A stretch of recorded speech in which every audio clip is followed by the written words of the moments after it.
fight over Wan Guaming's house. Second uncle will definitely hold a meeting to discuss it. Just say you want to donate it to the brigade. Don't say anything else. Wan Chichi warned. Got it, second sister. I sent you a bag of dried bamboo shoots. My eldest sister and I dried them.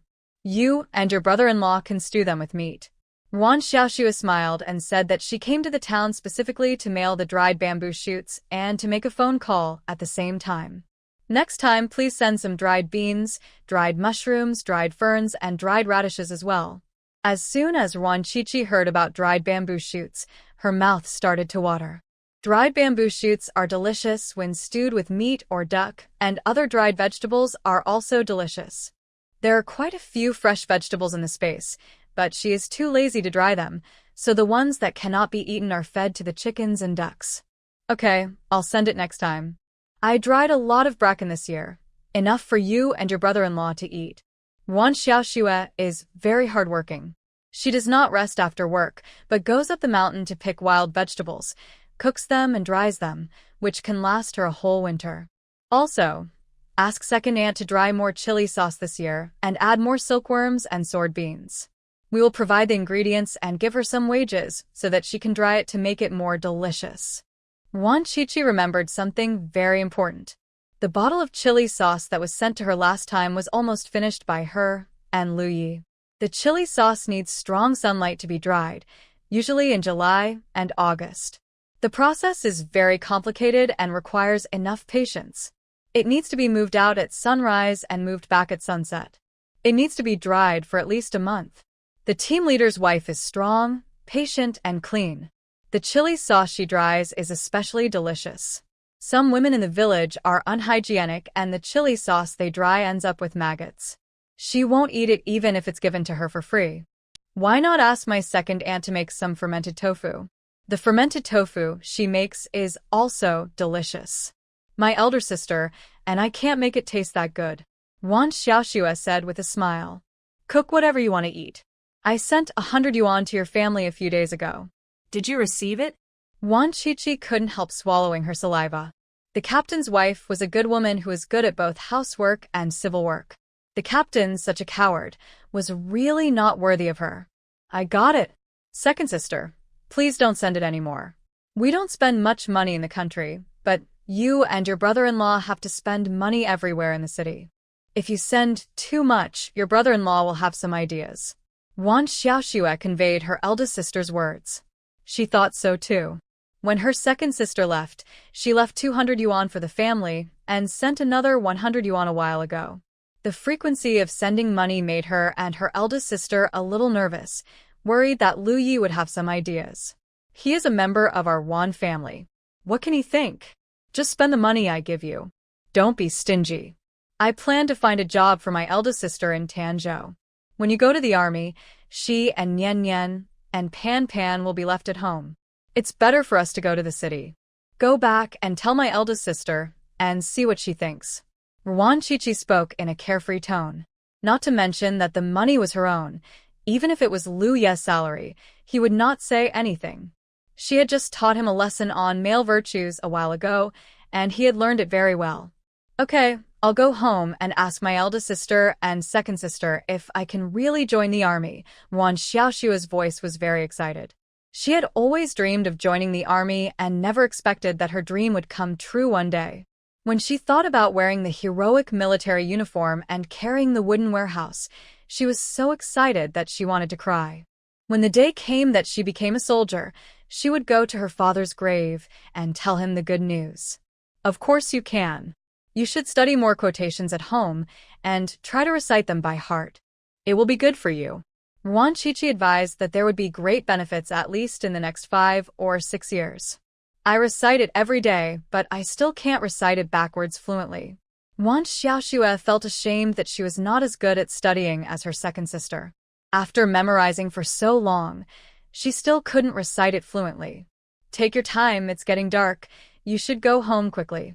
Second sister, I'm dead. Wan Xiaoxue went to settle the phone bill. It turned out to be more than $4. Her heart ached when she paid.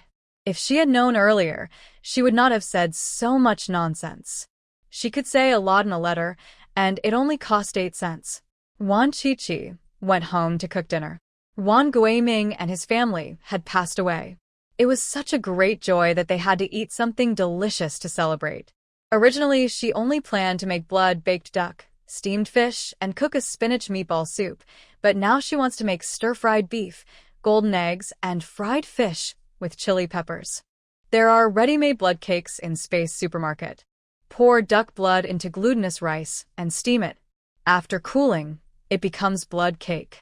Cook it with duck and it becomes blood cake duck, which is especially delicious. Blood duck blood cake. Lu Yi smelled the appetizing aroma downstairs and knew it must be the dish made by his Qiqi. No other family's guest could make such a delicious dish. Wan Qiqi had put the dishes on the table. Lu Yi came back on time. He washed his hands obediently, and without her instructions, he took the dishes he had served separately to Gao Shangjin's house. When he came back, he was holding a few pieces of black bacon. Gao Shangjin sent it to me from his hometown. He forced it on me, saying that his cousin doesn't eat bacon. Lu Yi hung up the bacon. This bacon smoked with a smoky smell looked dark and ugly, but it tasted really delicious. It was his favorite. This kind of bacon does not need to be fried, just cook it and cut it into slices, and it tastes especially delicious when dipped in chili powder. Lu Yi can finish 2 kilograms in one breath. Fire pit bacon. Super fragrant. This bacon is so delicious that you won't say a word. The blood-soaked duck in the evening. He added rice to the remaining dishes, mixed them together, and ate up all the food at the bottom of the bowl. I sent 634.3 yuan and wrote a letter. Wan Qiqi briefly explained the contents of the letter, and she did not lie. Lin Manyun was indeed lazy and gluttonous on the farm, always pretending to be sick to escape work, but she was always seen through by Yuan Huilan and beaten with a bamboo stick. Lin Manyun is a typical selfish woman. She only cares about herself and doesn't care that much about her own son. People like her can actually live a good life, but unfortunately, she was unlucky and met Wan Qiqi. Her good days are over. The Lu Jiafeng brothers were stabbed again and again by their own mother, and even the deepest mother-son love would be broken. They got it for free. Qiqi, you really have a kind heart. Lu Yi diligently picked up a piece of duck liver and put it in her bowl. It was Wan Qiqi's favorite. I made a net profit of more than 200 yuan. Wan Qiqi glared. She was not a kind-hearted person, but the crime of the Lu Jiafeng brothers did not deserve the death penalty. To be honest, these two fools had committed a sin. If Lin Manyun could think more about her son, she should be nicer to Lu Yi. However, she knew that Lu Yi would take his anger out on her son, and she bullied Lu Yi even more, obviously not taking her son seriously. After dinner, Lu Yi took the initiative to wash the dishes, wipe the tables, cabinets, and chairs, and mop the floor, while Wan Qiqi lay leisurely on the sofa, eating crispy chili peppers. Passed and the 3-day deadline agreed, with Pei Yuan arrived. Lu Yi went to work, and Wan Qiqi went to the post office to call Pei Yuan, expressing her agreement to join, but he had to bring Manzai with him. Manzai is an excellent ventriloquist and can help me a lot. Yes, but Comrade Lu Yuanfei can only go on missions with you. His salary is 100 yuan, and his bonus is the same as others. Is that okay? Pei Yuan agreed. He had seen Manzai's ventriloquism skills before, and they were indeed lifelike. But Manzai was different from ordinary people after all, and there were great limitations on his missions, so his salary could only be set at 100 yuan. Okay, where can I go to do the formalities? Wan Qiqi agreed on behalf of Manzai, and she believed that Guan Jihua and his parents would definitely agree. Do you know the Wutong West Point fictitious? Pei Yuan asked suddenly. You know your lair? Wan Qiqi immediately reacted. For special departments like this, their offices are usually hidden away in the city. Wudong Pastry Shop is located in the busiest city center and is particularly famous. Pei Yuan twitched his lips. Old nest. This girl knows how to describe it. It has the same effect as the last time I described Xiaocao's surname. There is one more update. I haven't finished writing it yet. I will update it later. Brother Lu Jiafeng ran to the cafeteria at the speed of light. It was dinner time, and there were many people eating in the cafeteria, and the food was still the same as it had been for hundreds of years. This is the food that the locals love to eat. It is simple to prepare, tastes very good, and is very nutritious. It also saves time and effort for the kitchen team, so the canteen makes porridge most of the time. The soldiers also like to eat it, except for few individuals, including the Lu Jiefeng brothers. After entering the cafeteria, the two brothers slowed down their pace, held their heads high, and Lu Jiefeng was still holding the remittance slip tightly in his hand, looking very proud. This pride was mainly directed at a certain soldier from Shanghai who lived in the same dormitory with the two brothers. This soldier from Shanghai was called Cui Xiongwei. Although his name sounded very majestic, he himself had fair skin, gentle and handsome appearance. Cui Xiongwei was also a child of a large military compound. His parents were both from the Shanghai military region. Because he was too spoiled, his father couldn't stand it and packed him up and sent him to the border for training. In fact, he and brother Lu Jiefeng are brothers in distress. Both of them were deceived by their own father and suffered. Logically, they should sympathize with each other and love each other. But even for rookies, there is a chain of contempt. The Lu Jiefeng brothers looked down on Cui Xiongwei's orchid fingers and gave him a nickname behind his back, calling him Servant Cui. Cui Xiongwei looked down upon the brothers' stupidity and called them gang, meaning fools, to their faces. Moreover, he spoke Shanghainese, which sounded like Governor of Hong Kong. He always called them Governor of Liberation and Governor of Aid Korea. The two brothers were quite pleased to hear this at first, thinking that Cui Xiongwei was praising them for being as magnanimous as the Governor of Hong Kong. For a long time, they were too embarrassed to mention Cui behind his back. But one day, when the two brothers went to the toilet, they heard Cui Xiongwei and others say smugly, "What a pair of fools." I scolded them to their faces, but they didn't understand. They are so stupid. Only then did they realize that the Governor of Hong Kong was actually swearing. The two brothers were so angry that they even held their urine. They rushed in, dragged out Cui Xiongwei, who had not even put on his pants, and beat him up severely. As a result, the two brothers and Cui Xiongwei were all put in solitary confinement, and after they came out, they became irreconcilable. Even though they lived in the same dormitory and saw each other every day, they never spoke to each other. Even if they did speak, it would be to curse each other. Although Cui Xiongwei is alone, he comes from a good family, is good at winning people's hearts, and has several close brothers, so he is not afraid of the brothers at all and often provokes them. But the two brothers were not to be trifled with. Although they were timid, it was only in front of Lu Yi. Outside, they were still very good at showing off their dandy ways. Moreover, they had no concept of fighting alone, whether against one or many. They brothers all go together. Therefore, the three of them are currently evenly matched, and no one has gained an advantage. The Malin luncheon meat from Shanghai is absolutely delicious. Come on everyone, come and try it. My mom just sent it over, along with 2 cans of malted milk. I'll give you one later. Cui Xiongwei took a can of luncheon meat in his hand and generously distributed it to his comrades. The most popular malted milk at that time. Very delicious, he saw the Lu Jiefeng brothers out of the corner of his eye, raised his voice on purpose, looked at the brothers provocatively, and raised the can of luncheon meat high in his hand, intending to tempt them. If it were in the past, the 2 brothers would have been drooling with envy, but now they had more than 600 people and were not greedy at all. They even snorted with disdain. What's the point of showing off a little luncheon meat? Everyone has eaten it. I've been eating it since I grew teeth, and I'm tired of it. Lu Jiefeng said sarcastically.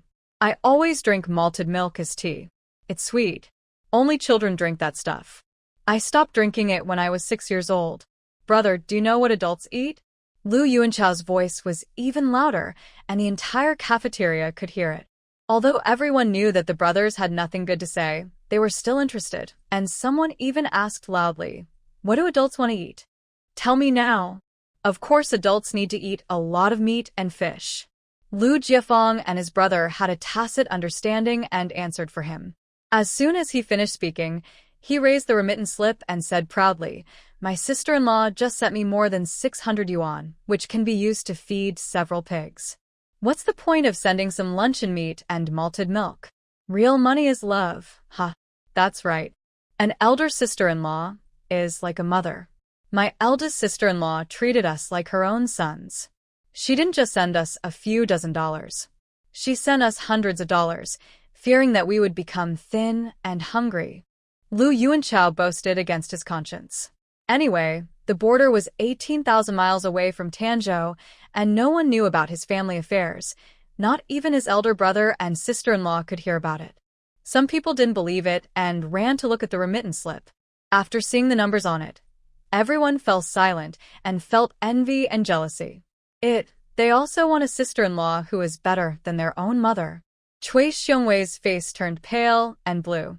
The luncheon meat in his hand was heavy and he was embarrassed to share it. Because his mother only sent 80 yuan, she even called him to remind him to be frugal.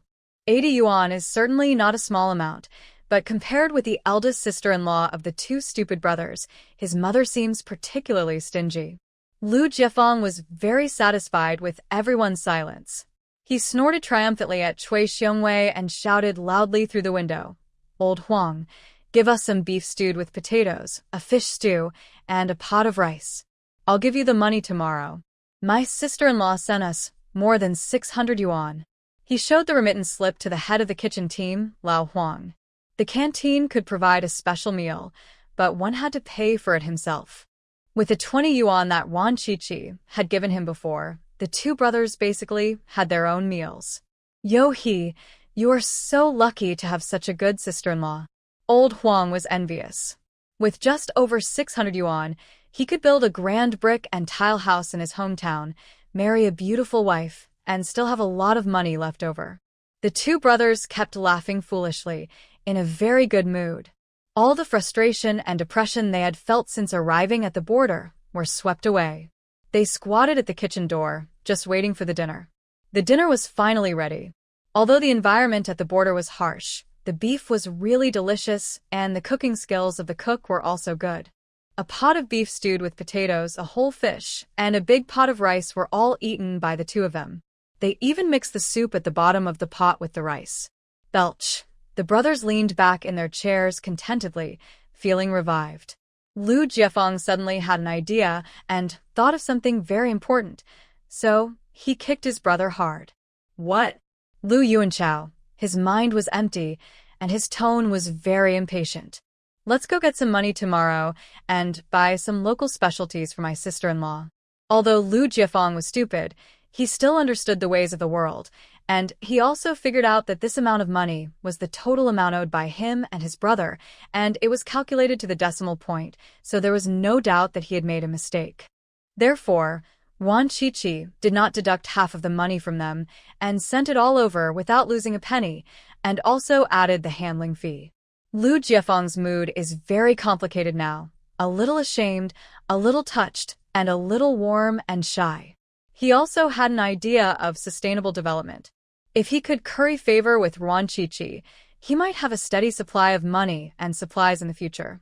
They didn't know how long they would stay in this darn place. The more than 600 yuan would eventually be spent, so they really needed to find someone to rely on. Their father and mother were all suffering in the cadre school and couldn't take care of themselves. Lu Yi was very fierce, so they couldn't count on him. At present, only the eldest sister-in-law is reliable. She may be a bit fierce, but she has a good heart.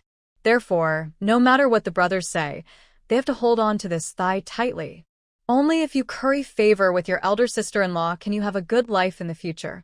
Lu Jiefeng's simple and clear mind finally opened up a little bit and decided on the direction and goal of future sustainable development. The next day, the two brothers took a day off, ran to the town to get money, and sent some local specialties to Wan Qiqi. Wan Qiqi rested at home for a few days, and Inlia brought her the processed bones, including a skull, 2 lumbar spines, and a spine. The reason why there were only 2 calf bones was because the dead Japanese soldier had bow legs and the calf bones were not good-looking, so Inlia only took the 2 from the thighs and handled them cleanly, which looked very beautiful. She wrapped the bones tightly in newspaper and delivered them personally. Ruan Chi was steaming brown sugar steamed cake. She suddenly felt craving for it last night, so she started making it in the morning and succeeded in one go. She also sprinkled a lot of raisins and red dates on the dough, which made it look good and delicious. She checked the bones and was very satisfied. She gave half of the steamed brown sugar cake to Leah as a reward. Leah took a bite and was very satisfied. She ate while walking and went home. Spine's missing, so put it aside for now. The vertebrae can be directly coiled. She tied a cherry blossom pink belt around it. The little Japanese soldier missed his hometown until his death, but he could never go back to his hometown, so he tied a cherry blossom pink belt around it. There were several holes in the skull, which Ruan Chi blocked. Then he made a hole on it, melted the candle, poured the wax in, put a cotton wick in it, and after it cooled, it became a very cool candlestick. She placed it on the bedside table and lit it up when she was making love with Lu Yi at night. It was absolutely romantic. Ruan Chi now has 3 magic wands, but she still likes the first one the most and always carries it with her when she goes out. After having enough rest, Ruan Chi decided to go out to collect debts. The 4th deadbeat was named Gao Yufei, the canteen manager of a state-owned arsenal. He was about 50 years old, a widower, childless, and had never remarried. It is said that Gao Yufei only loved his deceased wife and swore in front of her spirit that he would never marry again. Everyone praised him for his loyalty and righteousness and said he was a perfect man. Moreover, Gao Yufei is a kind person with strong communication skills. He is able to get along with everyone from leaders to employees, and everyone has a good relationship with him. Such a good guy actually dared to owe 30,000 yuan. Without any investigation, Ruan Chi could guess that the 30,000 yuan must have gone into Gao Yufei's private pocket. The arsenal is not short of money and receives a lot of subsidies every year, so it is not in arrears with the winery for 30,000 yuan. But she is very confused. Why would Gao Yufei, an old widower with no children, be greedy for so much money? Could it be that he actually had a large harem, kept many women, and had several illegitimate children? The more Ruan Chi thought about it, the more she felt that this was possible, so she decided to talk to the trees first. Gao Yufei doesn't live in the factory. He has a house with a yard on the street near the arsenal. Ruan Chi first went to chat with the trees living near Gao's house. Manzai and Mama Jiang kept watch for her. There is an orange tree in front of the Gao family's door. It is several decades old, but to Shu, it is still just a child at this age and cannot even speak clearly. Money? I don't have any. I'm so poor that I only have 1 dish for a meal. Jushu spoke stutteringly, and from beginning to end he was disgusted with Gao Yufei's poverty, as he only ate 1 bowl of rice and 1 dish for each meal. During the Chinese New Year, he rarely ate meat and never ate fish on other days. He ate a lot of tofu and lived a more vegetarian life than a monk. Women? No. I don't see any women. A man? I didn't see him. He was the only one. Ruan Chi frowned. Gao Yufei had never brought a woman or a man home. He was always alone, even during the New Year. According to people in the arsenal, all of Gao Yufei's family members died in the bombing, leaving him alone. He finally found a woman he truly loved, but unfortunately, she didn't live long enough and died of illness just 3 years after their marriage. Gao Yufei became a lonely man again. Ruan Chi gave up the idea of having a harem and became more interested in spending the 30,000 yuan. When men spend money, it is mostly on eating, drinking, and gambling. Gao Yufei doesn't have any of these 4 things, so why would he want so much money? She took Manzai and Mama Jiang to the arsenal, hoping to sneak in and inquire, but the gate was heavily guarded and strangers entering had to register and their ancestors had to be checked. She doesn't want to climb over the wall today. She wants to be a lady. Comrade, we're looking for Director Gao Yufei. It's very important. Ruan Chi-Chi's tone was very sincere. Who are you to Director Gao? The guard had a wary look on his face, looking at them as if they were bad guys. Because no one had ever come to look for Gao Yufei, these 2 people suddenly appeared and did not look like good people. This is a bit complicated to explain.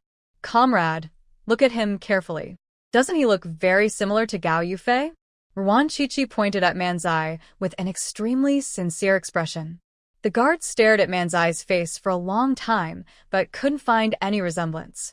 My brother's eyebrows are exactly the same as Gao Yufei's, aren't they? And his eyes. My mother said they look very similar, like they were made from the same mold as Gao Yufei's. Comrade, don't you think so? After hearing Ruan Chichi's words, the guard's eyes changed, and he really saw a little bit of Gao Yufei's shadow on Manzai's face. It is a bit like that. The guard nodded. Actually, he looks more like Gao Yufei when he was young. My mother said, Comrade, you should have guessed it, right? My brother is Gao Yufei's biological son, and I am his mother's biological daughter. Our mother is sick. My family didn't have the money to treat her illness, so we had to come to Gao Yufei, hoping that he would pay for our mother's treatment. My mother raised my brother alone with great difficulty over the years, and she didn't ask Gao Yufei for a penny. She is now sick from exhaustion, so he should pay for it.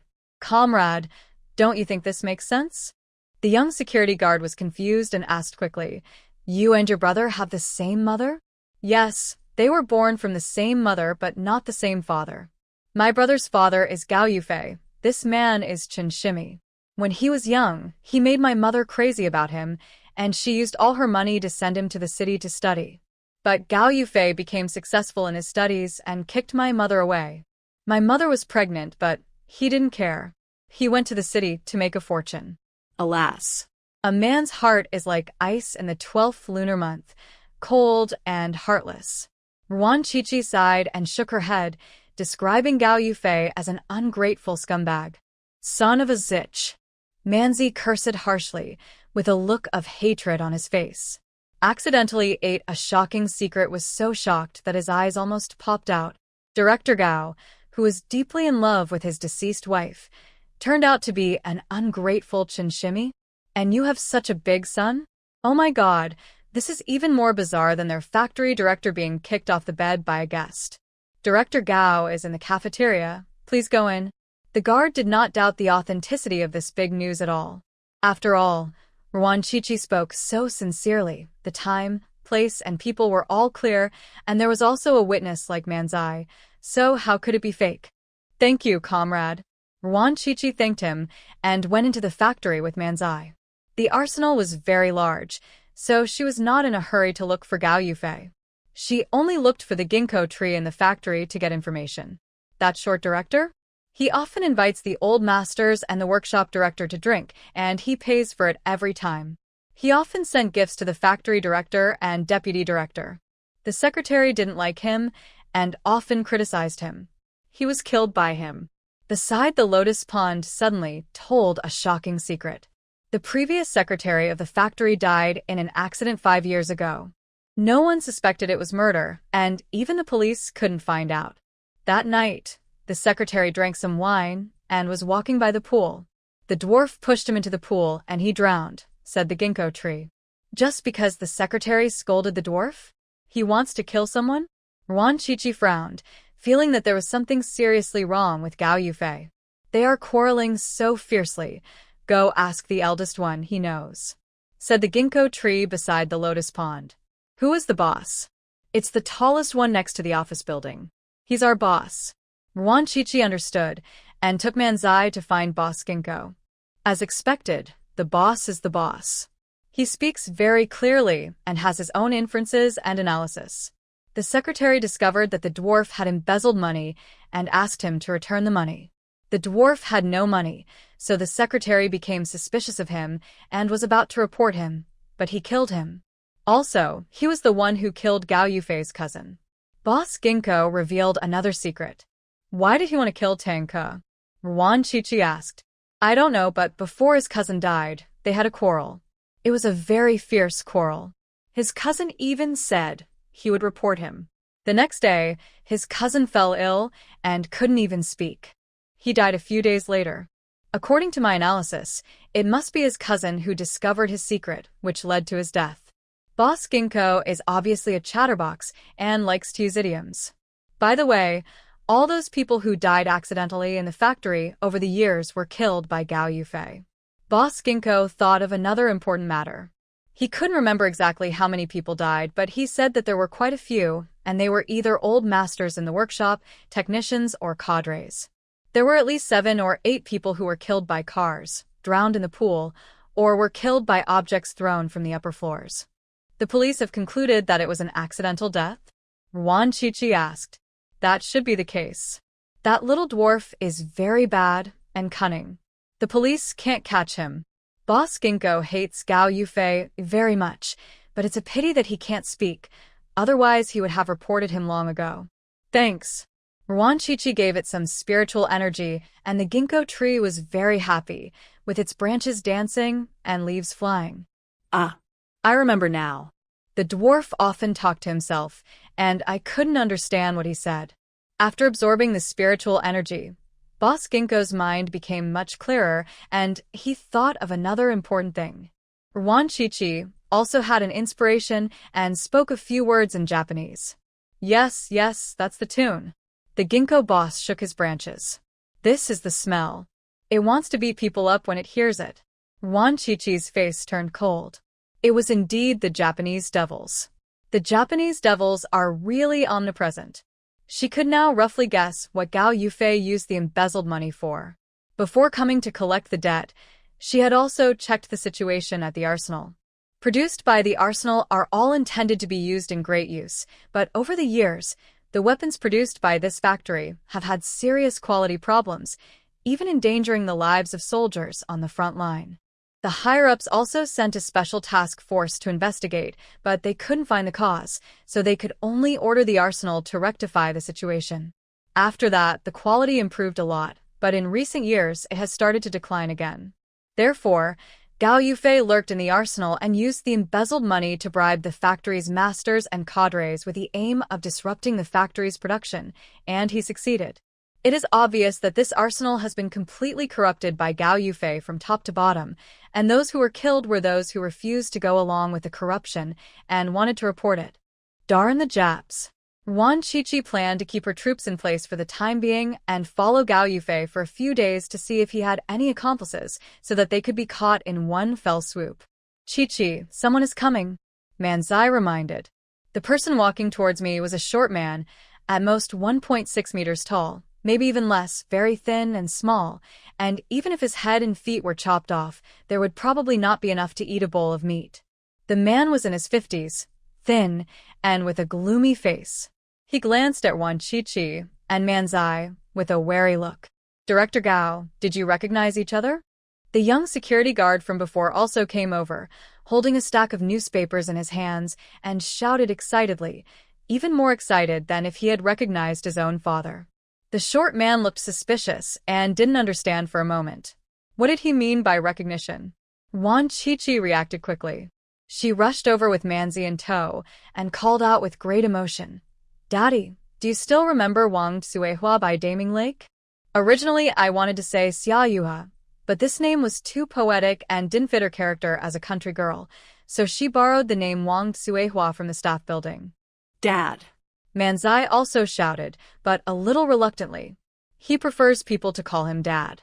However, Qiqi promised him that as long as he called him Dad, she would give him a cup of delicious milk tea, so Manzai called him reluctantly. Don't shout, I don't know you, let alone Wang Suihua. Gao Yufei scolded with a sullen face, shook off Yuan Qiqi's hand and prepared to leave, but was hugged tightly again. Sure enough, my mother was right. She said that you are heartless and ungrateful and will definitely not recognize us. Humph, it's okay if you don't recognize us, but you must pay. My mother was sick and you got her pregnant and walked away. My mother was criticized in the village and she can't hold her head up for the rest of her life. My mother worked hard to support you to study in the city and it cost a lot of money. You have to pay this money back. Yuan Qiqi just talks nonsense. She read so many online articles in her previous life that it was easy for her to make up stories. More and more people gathered around, and like the security guard, they all believed it to be true without any doubt. After all, who can joke about his mother's reputation? This is really a thorn in the side. I never realized that Director Gao is this kind of person. All men are like this. How many of them have a conscience? Poor Wang Suihua. She lost her money and her reputation. Director Gao has done her a lot of harm. The crowd was talking about it and felt very sympathetic towards Wan Qiqi and Manzai. They looked at Gao Yufei with contempt, thinking that the ungrateful Chen Shimi was a real good-for-nothing. Gao Yufei looked at Wan Qiqi with a sinister look. He now suspected that Wan Qiqi was sent by his superiors to investigate him. He didn't feel well during this period. After lurking for so many years, he had a keen intuition about the coming of danger and never made a mistake, so he planned to escape, leave the arsenal, sneak to the other side, and then return to his homeland. He was almost ready. As long as the right opportunity came, he would be able to escape perfectly and put a beautiful end to these decades of undercover missions. Before leaving, there must be no accidents. Gao Yufei was not sure about Wan Qiqi's identity, and he did not want to cause any trouble, so he asked tentatively, "Wang Suihua is your mother?" "It's my mother. Give me back the money." Wan Qiqi grabbed Gao Yufei by the collar. With a height of 165 centimeters, it was effortless for her to grab the dwarf. She moved closer and whispered in Gao Yufei's ear, "Old man, give me 500 yuan, or I will tell the police that you killed your cousin. My mother used to live next door to you, and she saw with her own eyes that you drugged your cousin." Gao Yufei's expression changed, but he felt relieved in his heart. It turned out to be a scoundrel who was extorting money. He remembered that there was indeed a big-mouthed woman next door.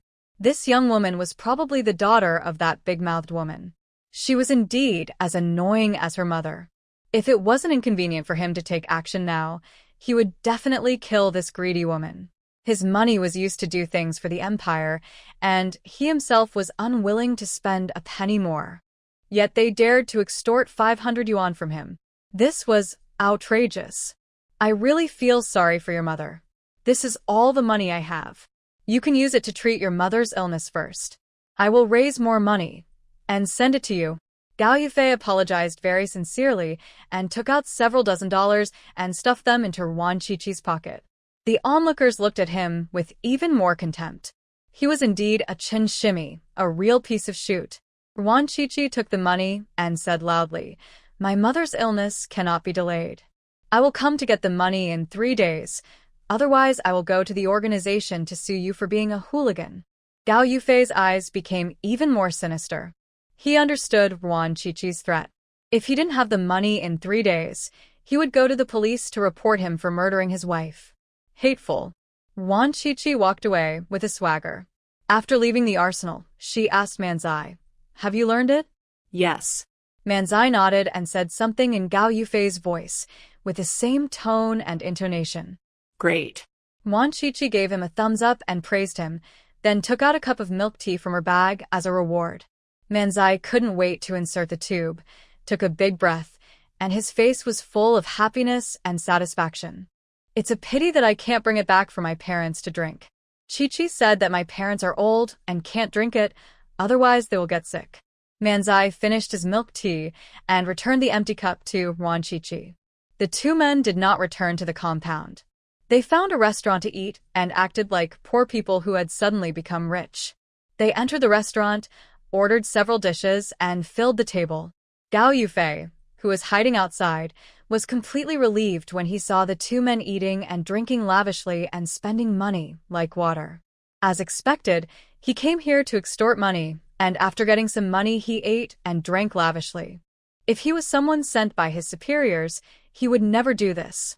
Chinese cadres are very simple and frugal, and they are even more stingy with money than he is.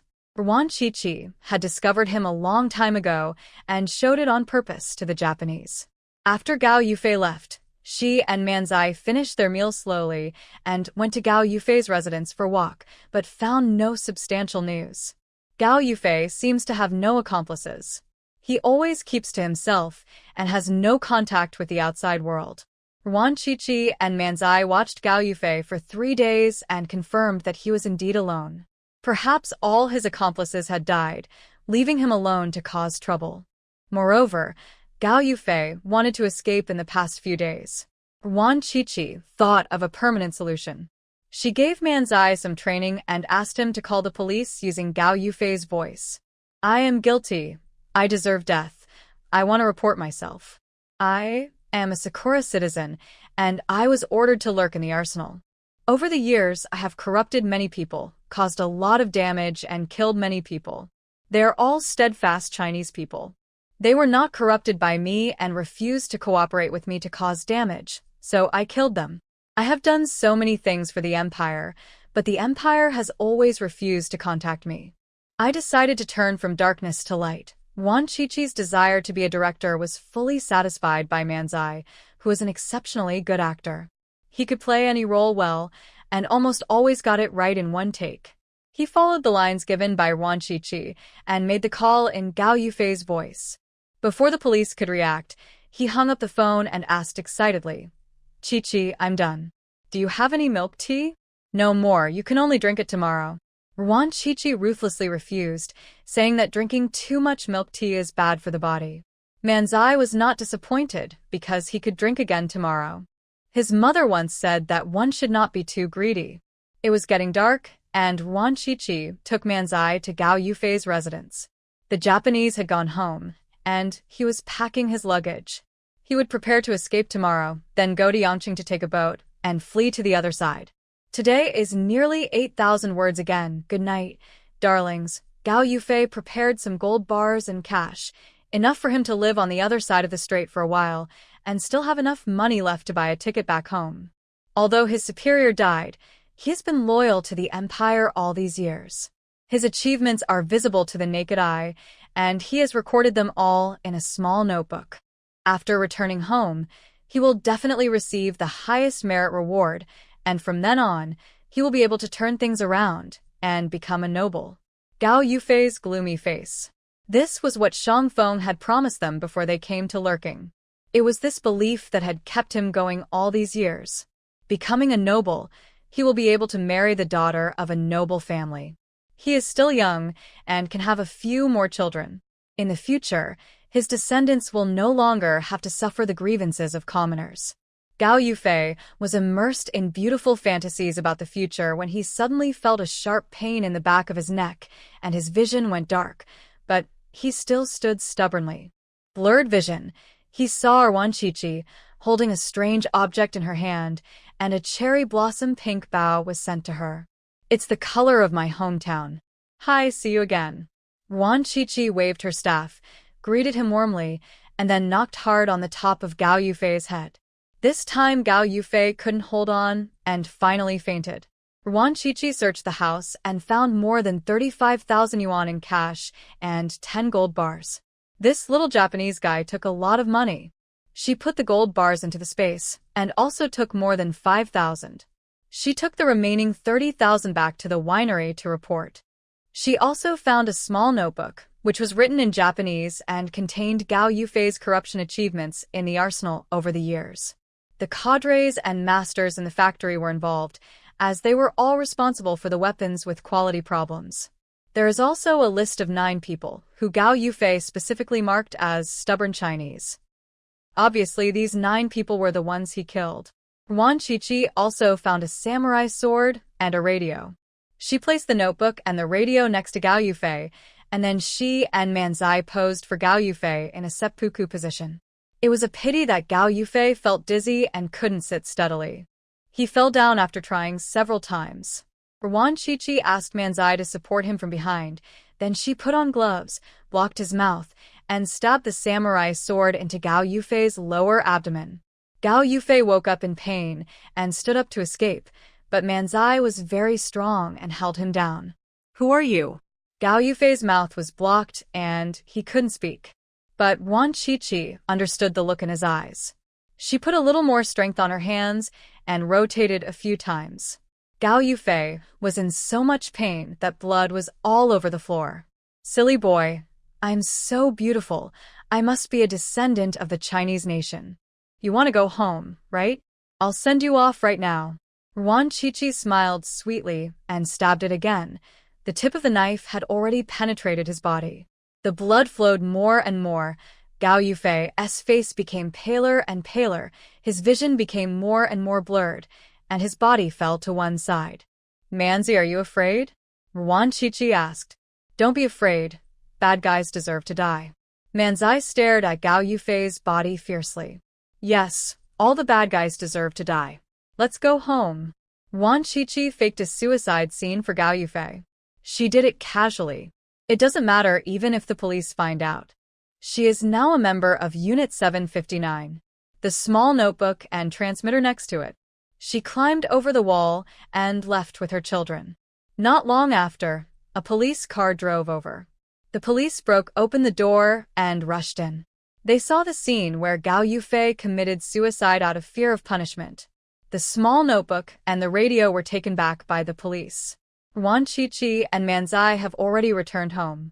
Lui brought back some food from the cafeteria, but didn't eat it. He waited for her to come back and eat together. Chichi is back. The food is a little cold. I'll go heat it up.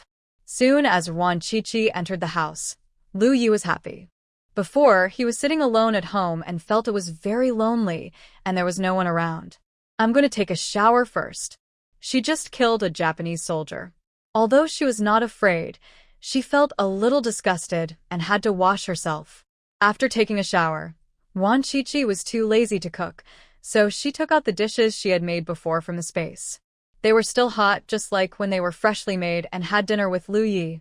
Lu Yi didn't ask her why she came back so late, and Wan Chichi didn't say anything either. When she was teaching about male ethics, she said that there should be a sense of distance between husband and wife.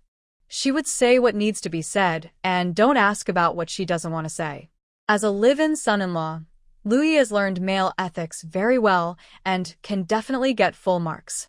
Chichi, I'm going to Jiangqing tomorrow, and we'll be there for about a week. Lu Yi has another mission. Be careful. I'll put the prepared food in the open space. If you want to eat, just go in and eat. Lu Yi could only enter open spaces, and he had to be led by her to enter the streets. Good. Lu Yi agreed with a smile. After dinner, he quickly washed the dishes, mopped the floor, took a shower, and couldn't wait to pull Wan Chichi to bed. That night, another spring breeze passed through Yumen Pass. Wan Chichi slept until noon. Lu Yi had already gone to Jiangqing. She took 30,000 yuan and returned to the winery to report. But this time Director Lin couldn't laugh, because as soon as he came to work, he heard the news that Gao Yufei committed suicide out of fear of punishment. Director Lin also asked his superiors and learned a lot of inside information, which made him feel uneasy for a long time. For example, Gao Yufei was a Japanese devil, but he used to think that this old beast was a kind person. For example, Gao Yufei did not commit suicide, but was stabbed to death and faked his suicide. The most important point is that all the money in Gao Yufei's house is gone, and it is most likely taken away by the murderer. Director Lin has not been calm since this morning. He has a bold guess, but he has been convincing himself that Wan Chichi is a little crazy, but she definitely doesn't have the courage and can't be the murderer. However, when Director Lin saw the 30,000 yuan that Wan Chichi took out, his heart finally died. You are so bold. You just took it out so openly? You are really... Oh. Director Lin didn't know what to say. He quickly walked to the door and looked around, but there was no one there. I looked out the window again, but there was no one there. I felt a lot more at ease immediately. He lowered his voice and asked, Is all the money here? Yes, I got back every penny of the 30,000 yuan debt. Uncle Lin, can you give me the bonus first? Otherwise, I won't have the motivation to take the rest of the money. Wan Chichi was very familiar with making tea, and she used Director Lin's most precious Mingqian Longjing tea. He himself was reluctant to drink it and only brewed a little each time. Wan Chichi just grabbed a handful, and Director Lin was so heartbroken that he turned his head away and pretended not to see it. Gao Yufei is dead, did you know? Director Lin asked tentatively. He's dead? No way, he was alive and kicking yesterday. Wan Chichi widened her eyes in surprise. Director Lin gritted his teeth and wanted to curse a few words, but he didn't know what to say. After all, this dead girl killed the Japanese, and he would have killed them if he were in her place. But this darn girl was too bold. Not only did she kill the Japanese, but she also stole the money. If the police find out, this darn girl will be in trouble. Gao Yufei is a Japanese soldier, you know that, right? Director Lin asked again, staring at Wan Qiqi. He's a Japanese? Oh my god, I don't know. Uncle Lin, who told you that?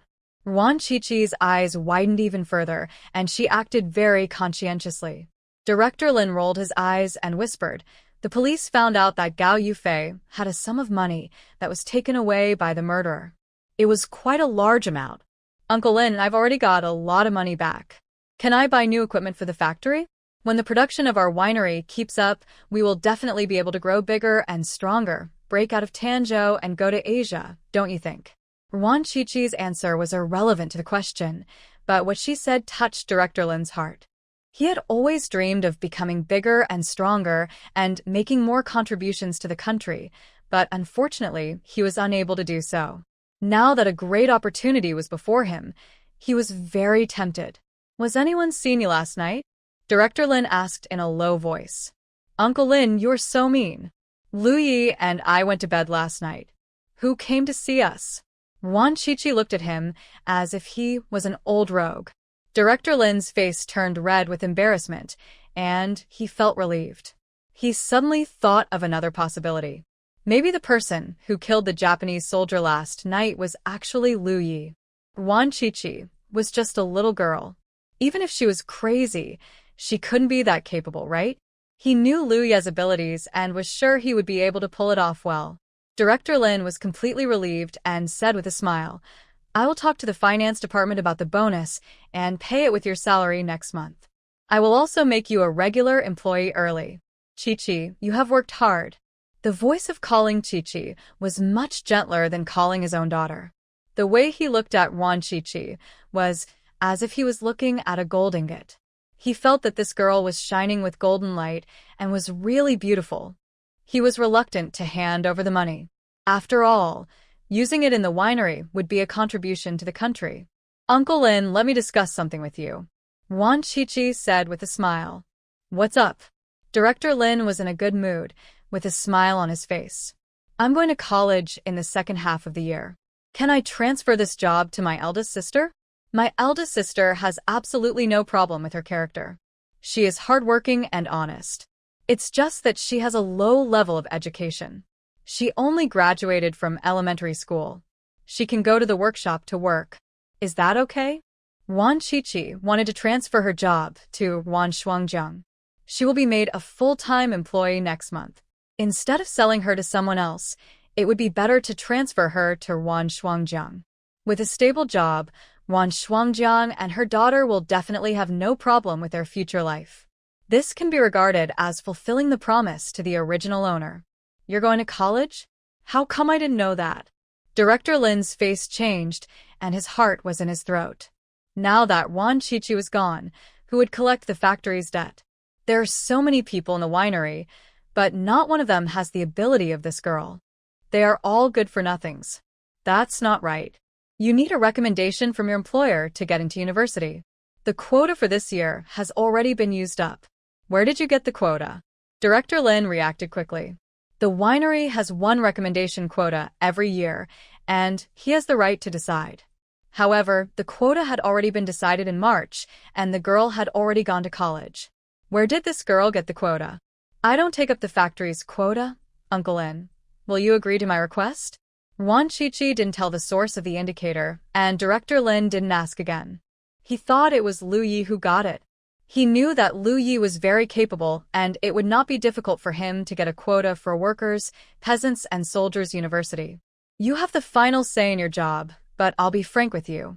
If your elder sister follows Lu Chuancao's example, I won't be polite to her. After every failure, Director Lin was wiser. He was afraid of attracting another Lu Chuancao, so he decided to make things clear in advance to avoid any trouble later. Uncle Lin, don't worry. Even if my eldest sister had the courage of a tiger, she wouldn't dare to do anything reckless. She was just too honest, so she was bullied by the man's family in front and almost lost her life. Wan Qiqi told the truth about Wan Shuangjiang's unhappy marriage life, without any exaggeration. What a bunch of ignorant and futile people. It's better to divorce such an unlucky person. How about this? After you go to college, let your eldest sister work in the packaging workshop. She can get a room in the factory. You don't have to worry about the two girls going to school. The factory has a kindergarten, and there are also affiliated primary and secondary schools.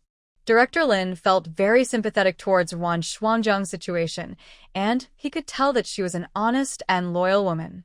Such people would not cause trouble when working in the factory, and he liked such employees. Thank you, Uncle Lin.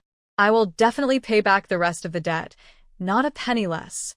Wan Qiqi originally wanted to arrange for Wan Shuangjiang to work in the packaging workshop, which was cleaner and more relaxing.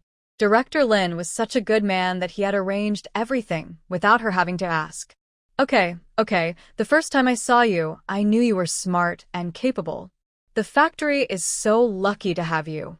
Director Lin's flattery skills were very crude, but Wan Qiqi still found it very useful because she liked to hear nice words.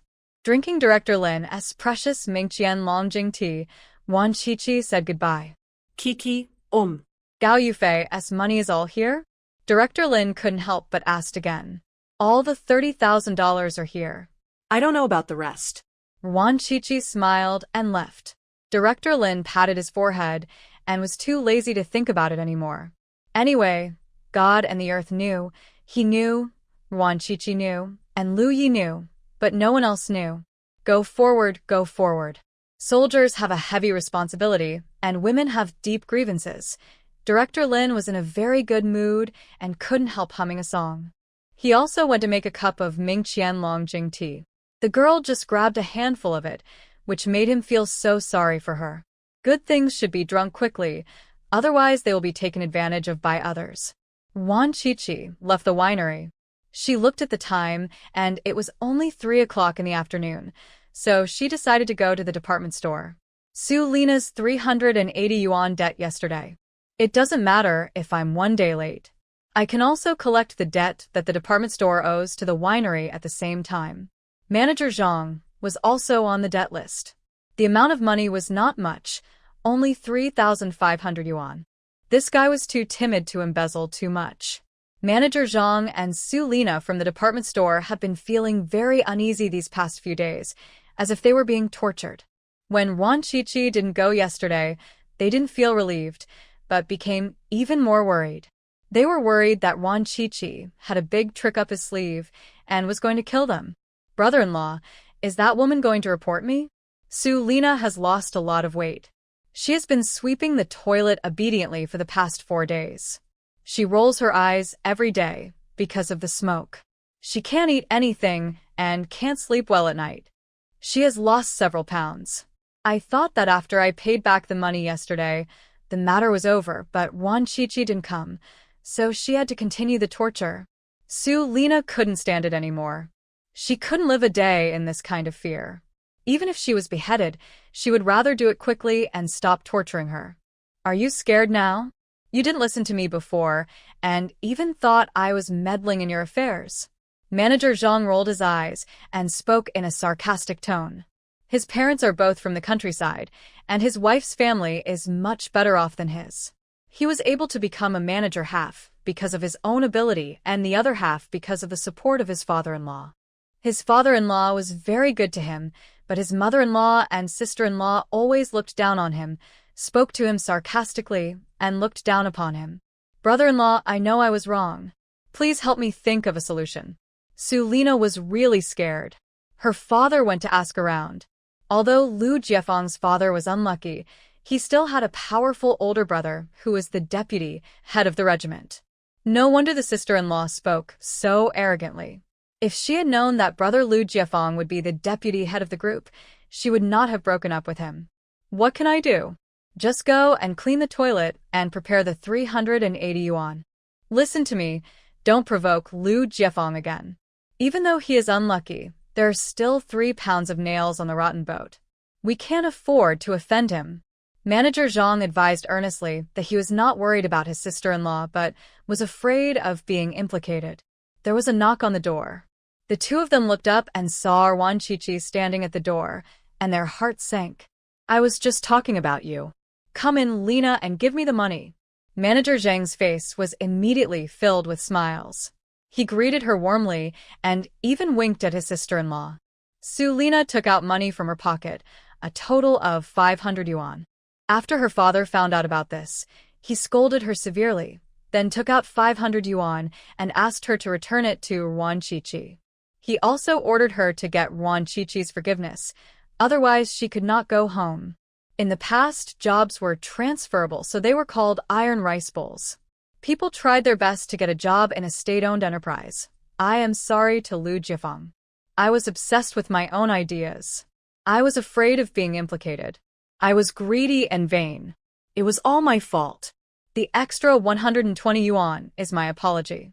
Please buy malted milk and beef jerky for Lu Jiafeng. They are his favorite foods. Sulina handed over the money with both hands and apologized very sincerely with tears in her eyes. Ruan Chichi raised an eyebrow, a little surprised by Sulina's change. Had she been retrained in the past 4 days? My father-in-law severely criticized and educated Lina. This money is also my father-in-law's intention. Comrade Lu Jiafeng defended the country at the border and is a role model for our generation. He is worthy of being the son of Commander Lu. A tiger father will have a dog son. Life at the border is hard. This money is for Comrade Lu Jiafeng to buy some nutritional supplements.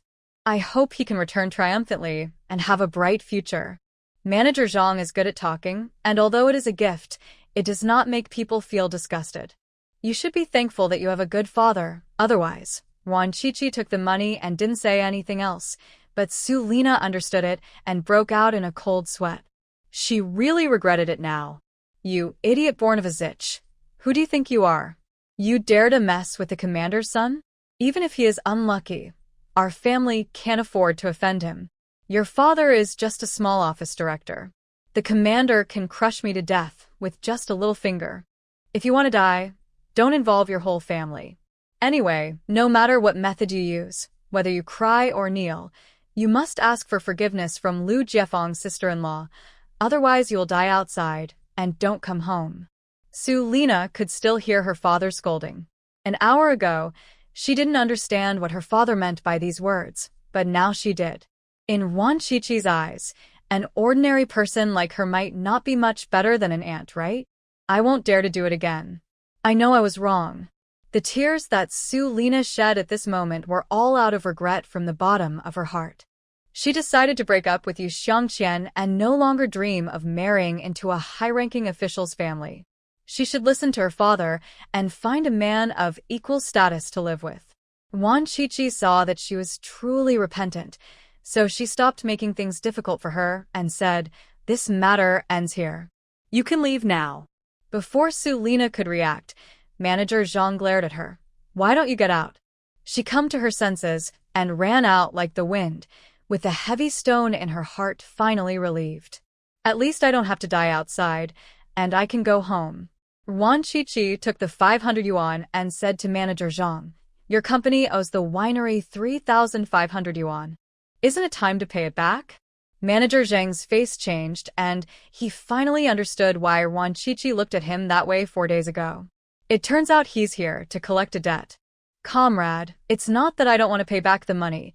I really have difficulties. The department store looks glamorous, but it's actually difficult. Can you be more tolerant for a while?" When it comes to official business, Manager Zhang becomes calculating and shrewd again, and speaks with a strong flavor of a deadbeat. It is impossible to pay back the money now. It will take at least a few years. When he has made enough money, he will be transferred to other units and leave the bad debt to the next person. Ruan Chichi was not in a hurry at all, and said slowly, "Zhang Jinbu, male, 35 years old, from a poor mountainous area. His family was extremely poor, and he is where he is today thanks to the support of his father-in-law. Although he is not a son-in-law, he is better than a son-in-law. Am I right?" Manager Zhang couldn't laugh anymore. What he hated most was people saying that he married into the wife's family. His son clearly had the same surname as him, so why did they say that he married into the wife's family? Men tend to spend money as soon as they have it, and Manager Zhang is no exception. There is a beautiful woman named Sue in the department store, but her husband is ill and her family is in financial difficulty. You call Sue to your office and take advantage of her under the pretext of a heart-to-heart talk. The timeline and steps are as follows. The first time, at a certain time and minute on a certain day of a certain year, in your office, you touched the buttocks of a woman named Sue. The second time, you were a little braver and touched your face instead. The third time, you are so bold and daring, touching someone is really violent. The fourth time was 5 days ago. You put your hand inside and pinched it a few times. Manager Zhang, will you be sleepy next time?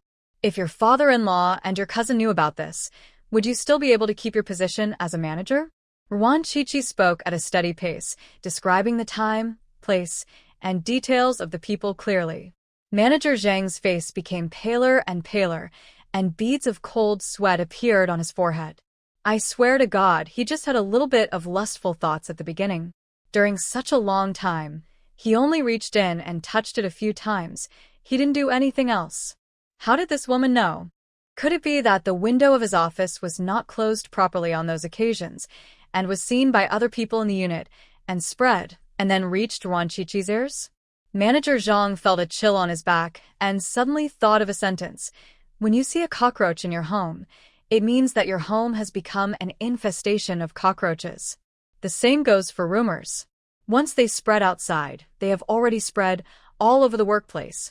No wonder the people at work looked at him in a strange way these days, with a half-smile in their eyes.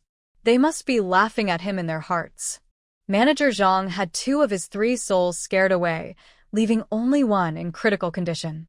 He was seeing black spots in front of his eyes and could hardly stand. Don't worry, I'm the only one who knows this now. Ruan Chichi comforted him, saying that it would be no good to scare him to death. Besides, it was not Manager Zhang who forced the matter. The woman surnamed Sue also had that intention. After all, her husband was sick and couldn't do anything. Manager Zhang's 2 souls that flew away immediately returned to their places. He looked at Ruan Chichi sadly and asked her if she could speak all at once next time. His life also matters. If Manager Zhang refuses to pay back the money and a few people find out, I won't be able to guarantee it. After giving a sweet treat and a slap in the face, Ruan Chichi looked at Manager Zhang, whose face was as pale as the ashes, with a smile. I'll return it right away. Please wait for me. Manager Zhang didn't dare to delay for a second. He ran to close the door and window, squatted beside the bonsai that was not growing well, and dug in the big pot. After a while, he dug out an oil paper bag. When he opened the oil paper bag, a pile of money came out. Manager Zhang looked at it with pity. He had been a manager for 3 or 4 years, but he had only made this little money. He was back to the days before liberation. This 3,500 yuan is the outstanding amount, and the remaining 500 yuan is my token of appreciation. It is my honor to meet a woman like you in this vast sea of people. Please accept it.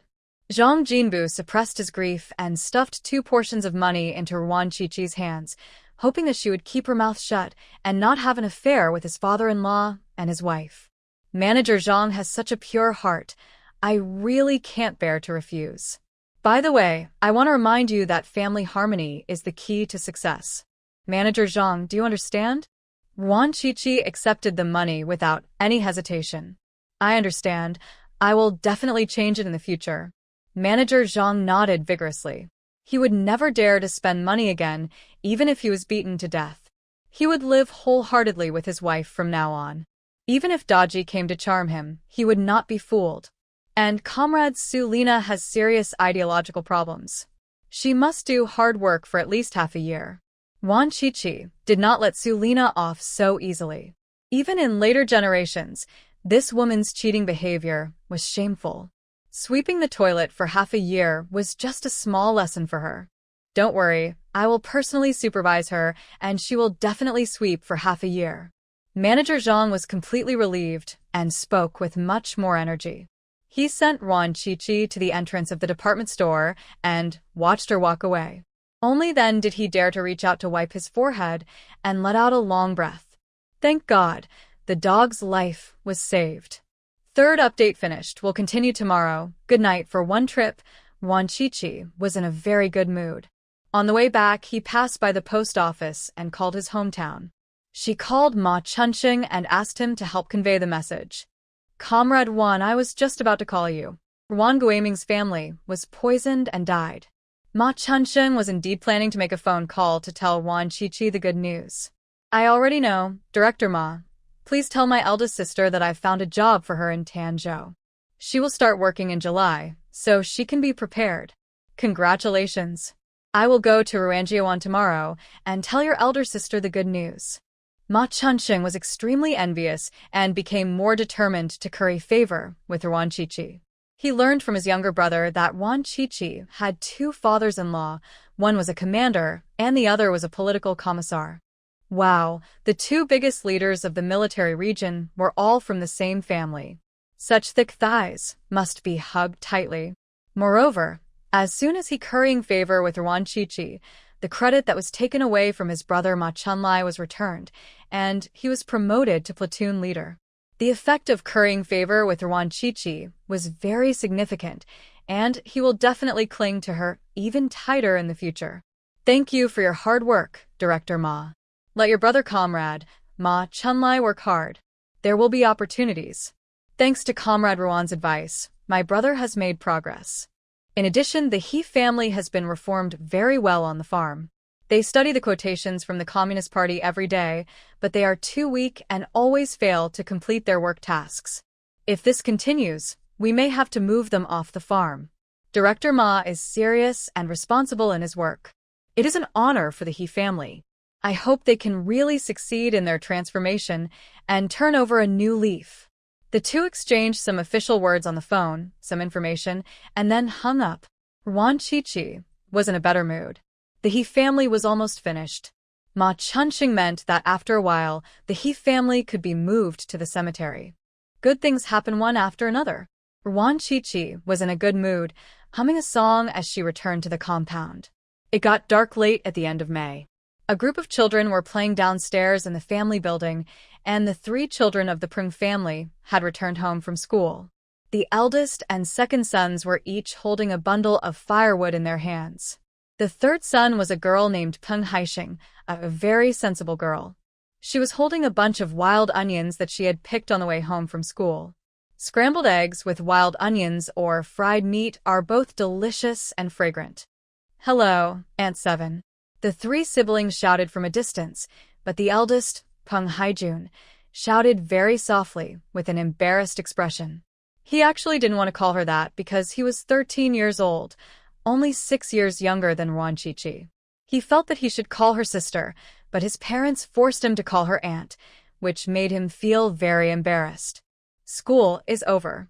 Wan Qiqi smiled. She liked the three siblings of the Prung family very much. They were polite and sensible. You picked wild onions? She smelled the fragrance of wild onions, looked over, saw the wild onions in Peng Haixing's hand, and her mouth began to water. Yes, there are a lot on the road. Do you want one, Aunt Shi? Peng Haixing was also very tactful and gave most of the money to her.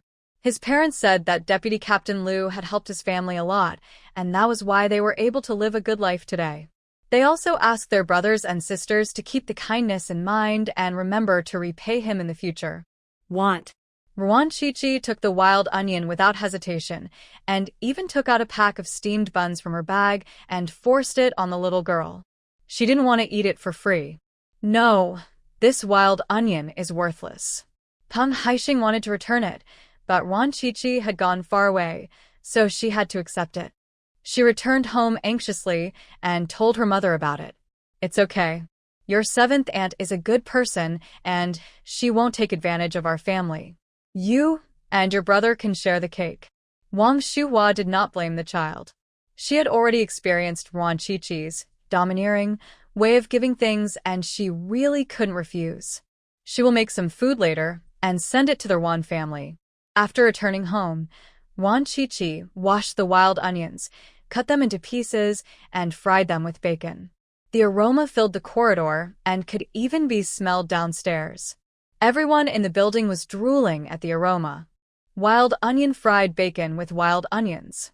The aroma spreads 10 miles away. There were many pumpkin flowers blooming in the space. Wan Qiqi picked quite a few and stir-fried a large dish of them, and then steamed some fish.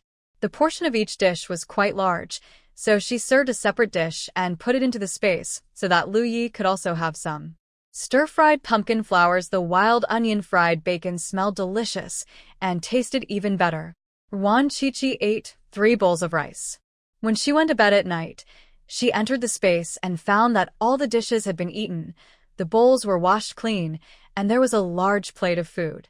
It seemed to be called bean skin, a snack unique to Jiangcheng. Wuhan bean curd skin, delicious. There is also a note. Qiqi, this bean curd is delicious. If you like it, I'll buy more. I miss you so much. I think about you even in my dreams. Wan Qiqi smiled and replied on the note. I miss you too. Come back soon after completing your mission. She also put on lipstick and kissed the note, leaving behind a flaming red lip, which definitely captured Lu Ye's soul. Wan Qiqi came out of the space holding a plate of bean curd. She felt full after eating only 3 of them. It was delicious, but it made her stomach bloated. She put the rest back into the space and would eat it tomorrow. River City. Lu Yi and his partner took a walk outside, and when they returned to the guest house, it was already dark. His mission this time was to find a batch of chemical reagents left behind by the Japanese in Jiangcheng during the war. His partner was Zheng Ji, codenamed Xuanwu, a native of Jiangcheng and very familiar with the terrain here. Moreover, Zheng Ji had found chemical reagents before and had experience in this area. Also, Zheng Ji had a steady personality, was older than Lu Yi, and was stronger, so he could suppress him. After all, they are chemical drugs, and many of them are aqueous solutions. Director Mu was worried that this big baby Lu Yi would get hurt, so she sent Zheng Ji to follow him, just to prevent Lu Yi from going crazy and hurting himself. I got some information that this batch of medicines should be hidden in the mountains.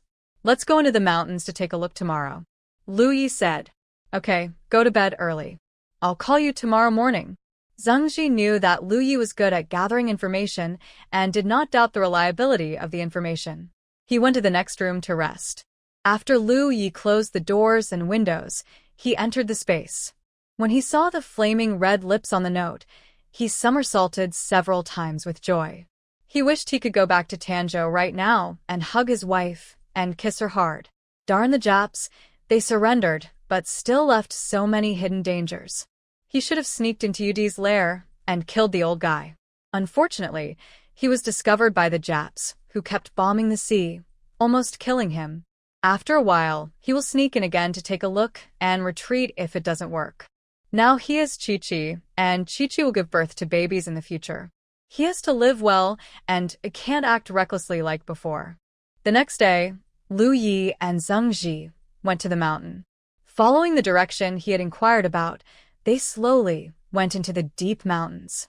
There were villages outside the mountain, but the further they went in, the fewer people there were, with only some abandoned houses. Along the way, Lu Yi would find a mountain stream to wash his hands, mainly to gather information. The two walked and stopped, and finally found the cave where the chemicals were buried. There were also 3 families nearby, with bacon hanging at the door. They should be hunters in the mountains. They are lucky that nothing happened to them, living next to so many poisons. Zheng Ji couldn't help but sigh. Over the years, many people have suffered accidents or even lost their lives due to chemical poisons. These were all the harm left by the Japanese devils. These 3 families lived only 100 meters away from the cave, but nothing happened to them. They were really lucky. 3 families were not at home. Probably they had gone into the mountains to hunt. The entrance of the cave is not big and is covered by many wild vines.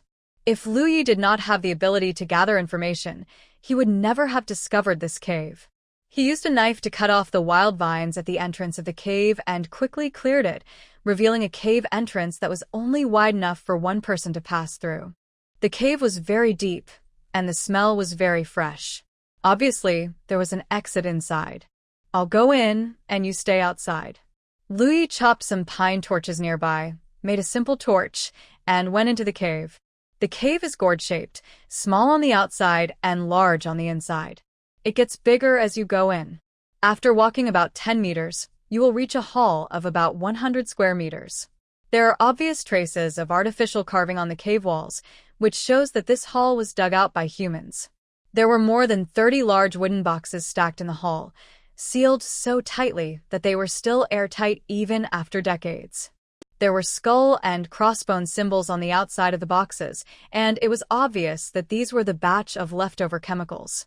Liu counted them and found there were 35 boxes in total. If all these medicines were distributed, it was unknown how many people would die. During the war, many Chinese soldiers and civilians died from these chemicals. Darn it! Liu gritted his teeth and greeted the Japanese devils across the country, preparing to go out and meet Xingji to notify his superiors to deal with these medicines. After only taking a few steps, he heard the sound of a wooden cannon. In just a moment, his speed almost became a phantom, and in a few seconds, he appeared at the entrance of the cave. There were 2 bodies on the ground. Xingji hid behind a tree and shot. There were 7 people on the other side, both men and women, and they were using rifles. "They are the Japs," Xingji shouted. Liu's expression turned cold, and he changed his body shape, dodging the bullets. He teleported in front of a Japanese soldier, stretched out his hand to grab his neck, and with a click his neck broke. He followed the same method and killed all the Japanese devils in less than 3 minutes. If Xingji had not stopped him, not a single one would have been left alive. The last person left was a man in his 40s. He wanted to commit suicide by shooting himself, but Liu was faster than him and dislocated his limb joints in just a few moves. Under Liu's unique interrogation technique, the man couldn't resist at all and confessed everything. They were ordered to guard this batch of medicines at that time. Because they were in the deep mountains, they didn't know a lot of news. By the time they learned about the surrender, it was already 46 years. They couldn't go back to their country, and they didn't dare to go down the mountain. After discussing it, they stayed on the mountain. They stayed there for more than 20 years. During this period, they went down the mountain to buy daily necessities and to inquire about news. However, the more they inquired, the more desperate they became. We have already discussed that we will take all these drugs down the mountain, die together with Jiang Cheng, and be loyal to Tian Huang. The Japanese were stubborn and refused to repent until their death. "Go down there and serve your Tian Huang loyally," Liu said coldly and was about to kill the Japanese soldier, but Xingji stopped him. "Brother, we must leave one alive for interrogation. He is a powerful person with incredible strength. Even Liu can't break free. This is why he often partners with Xingji.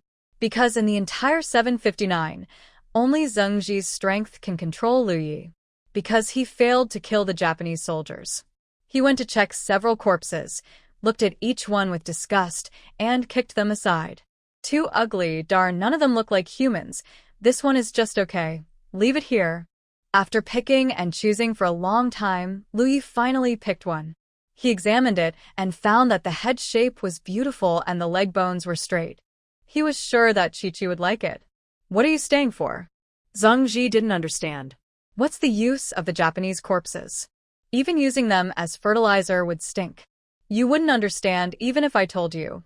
And you don't have any guests. Liu snorted proudly. He also looked at the bachelor Xingji with disdain. "At my age, I don't even have any guests. How shameful." Xingji felt confused by the look on his face and felt upset. Darn it, he couldn't even ask questions since he didn't have any guests. It's great to have guests in the hall. The honest man Xingji got angry. He turned his head away, not wanting to look at Liu's disgusting face, and ran to search the Japanese's house, where he found a pile of bacon, all of which were game. We're in for a treat. These darn Japanese devils are pretty good at cooking. The bacon smells delicious. Let's each have half. Xingji brought out a large pile of bacon, smiling. "I have a guest, you don't. You can only take 1/3. Liu shamelessly took 2/3 of it, because Xingji had no guests. Okay. It's great that you have a guest." Xingji was too lazy to argue with him. He seldom cooked by himself, and 1/3 of the bacon was enough for him. Liu left a note on the prettier corpse. "Don't have a fever. Leave it to Dr. Lia at the military hospital. She knows the procedures." Xingji went down the mountain to contact 759, while Liu stayed on the mountain. He also went deep into the mountains to collect a lot of medicinal herbs, which he transplanted into the space. The mission was successfully completed. Louis handed over the work to the person sent by his superiors and emphasized the corpse. Comrade Tyrannosaurus, corpses are in short supply right now. Many people in the Bureau have fallen in love with pan bones and are vying for the Japanese corpse. But don't worry, I will take good care of this corpse for you. The person handing over the work assured with a smile. What's wrong with them? Liu Yu was quite curious. In the past, people in the Bureau would not even look at the dead bodies of the Japanese soldiers. Why did they like them so much now? I'm not sure, but I can tell you one thing. There's a new comrade in the Bureau, codenamed Jiahua. He's very capable, and you may lose your first place. The other party was joking on purpose. Humph, Jiahua? This name sounds lame, and you want to compete with me for the first place? I can kill him with just one fart. Liu Yi snorted coldly. His desire to win was aroused. In this world, only Chi-Chi could make him second. No one else could. After a few days of rest, he will ask Director Mu for a task. Let's see how he crushes that delicate flower. In Tanzhou in May was changeable, sometimes hot and sometimes cold. It had been raining these few days and Wan Chi-Chi didn't want to go out. She stayed at home and ate the Jiangqing snacks that Liu Yi had put in her space. A big event happened in Tanzhou City recently. The cadres of the arsenal, from the factory director to the workshop directors and technicians, were basically caught in one fell swoop and all were invited to have tea. In such a large arsenal, there was not even a person in charge. Production in the workshop was suspended until the matter was investigated thoroughly, and then new cadres would be assigned to manage it. Director Lin sat in his office restlessly, pacing around muttering, "This darn girl is really stabbing the heavens. Please, God and Earth, please don't find out about this darn girl." After being anxious for several days and no one came to visit, Director Lin finally felt relieved and decided to wait for Wan Chi-Chi to come back to the factory and have a good talk with her. It would be fine if the debt could not be paid, but she should not cause any more deaths. He was old and could not stand all these surprises. If this happens a few more times, he will probably be dead. Wan Chi-Chi was lying comfortably at home, not worried at all. Even if the case was really traced back to her, she would be fine with Pei Yuan, the old fox, protecting her. "Sister Wan, your phone number." There were shouts from downstairs. Wan Chi-Chi lazily went downstairs. It was Pei Yuan who called. "Comrade Wan, the chestnut cake you ordered is ready. When do you think you can pick it up?" "In the afternoon." Wan Chi-Chi didn't want to go, but since she had joined the company, she still had to listen to them. "Okay, I'll wait for you." Pei Yuan smiled and hung up the phone. Wan Chi-Chi was walking slowly in her slippers, thinking about what to eat for lunch, and then she smelled a rich floral scent. "The gardenia is blooming?" she asked in surprise. Peng Haixing had a few gardenias in his hand, and the fragrance was particularly strong. "Yes, there are a few trees in bloom on the mountain. Do you want some, Aunt Chi?" Peng Haixing took the initiative to hand over the flowers. She thought Wan Chi-Chi wanted to arrange the flowers. Every year when the gardenias bloom, people in the residential building pick them and put them at home. They smell delicious. "Yes, are there any more on the mountain?" Wan Chi-Chi took it. She knew what to eat for lunch. It was fried bacon with gardenia. She had eaten it in her previous life and it tasted very good. "Yes, Aunt Chi, I'll go pick them for you." Peng Haixing volunteered and also called her second brother Peng Haiying. "Pick more. Just the flowers, not the branches. Send them to my house." Wan Chi-Chi ordered the children to work with confidence. "I know." The brother and sister ran towards the back mountain, which was behind the family building. The mountain was not high, and children often went there to play. Only half an hour later, the brother and sister came back with a basket of gardenias. "Aunt Chi, there are still many that haven't bloomed yet. Pick all the ones that have bloomed."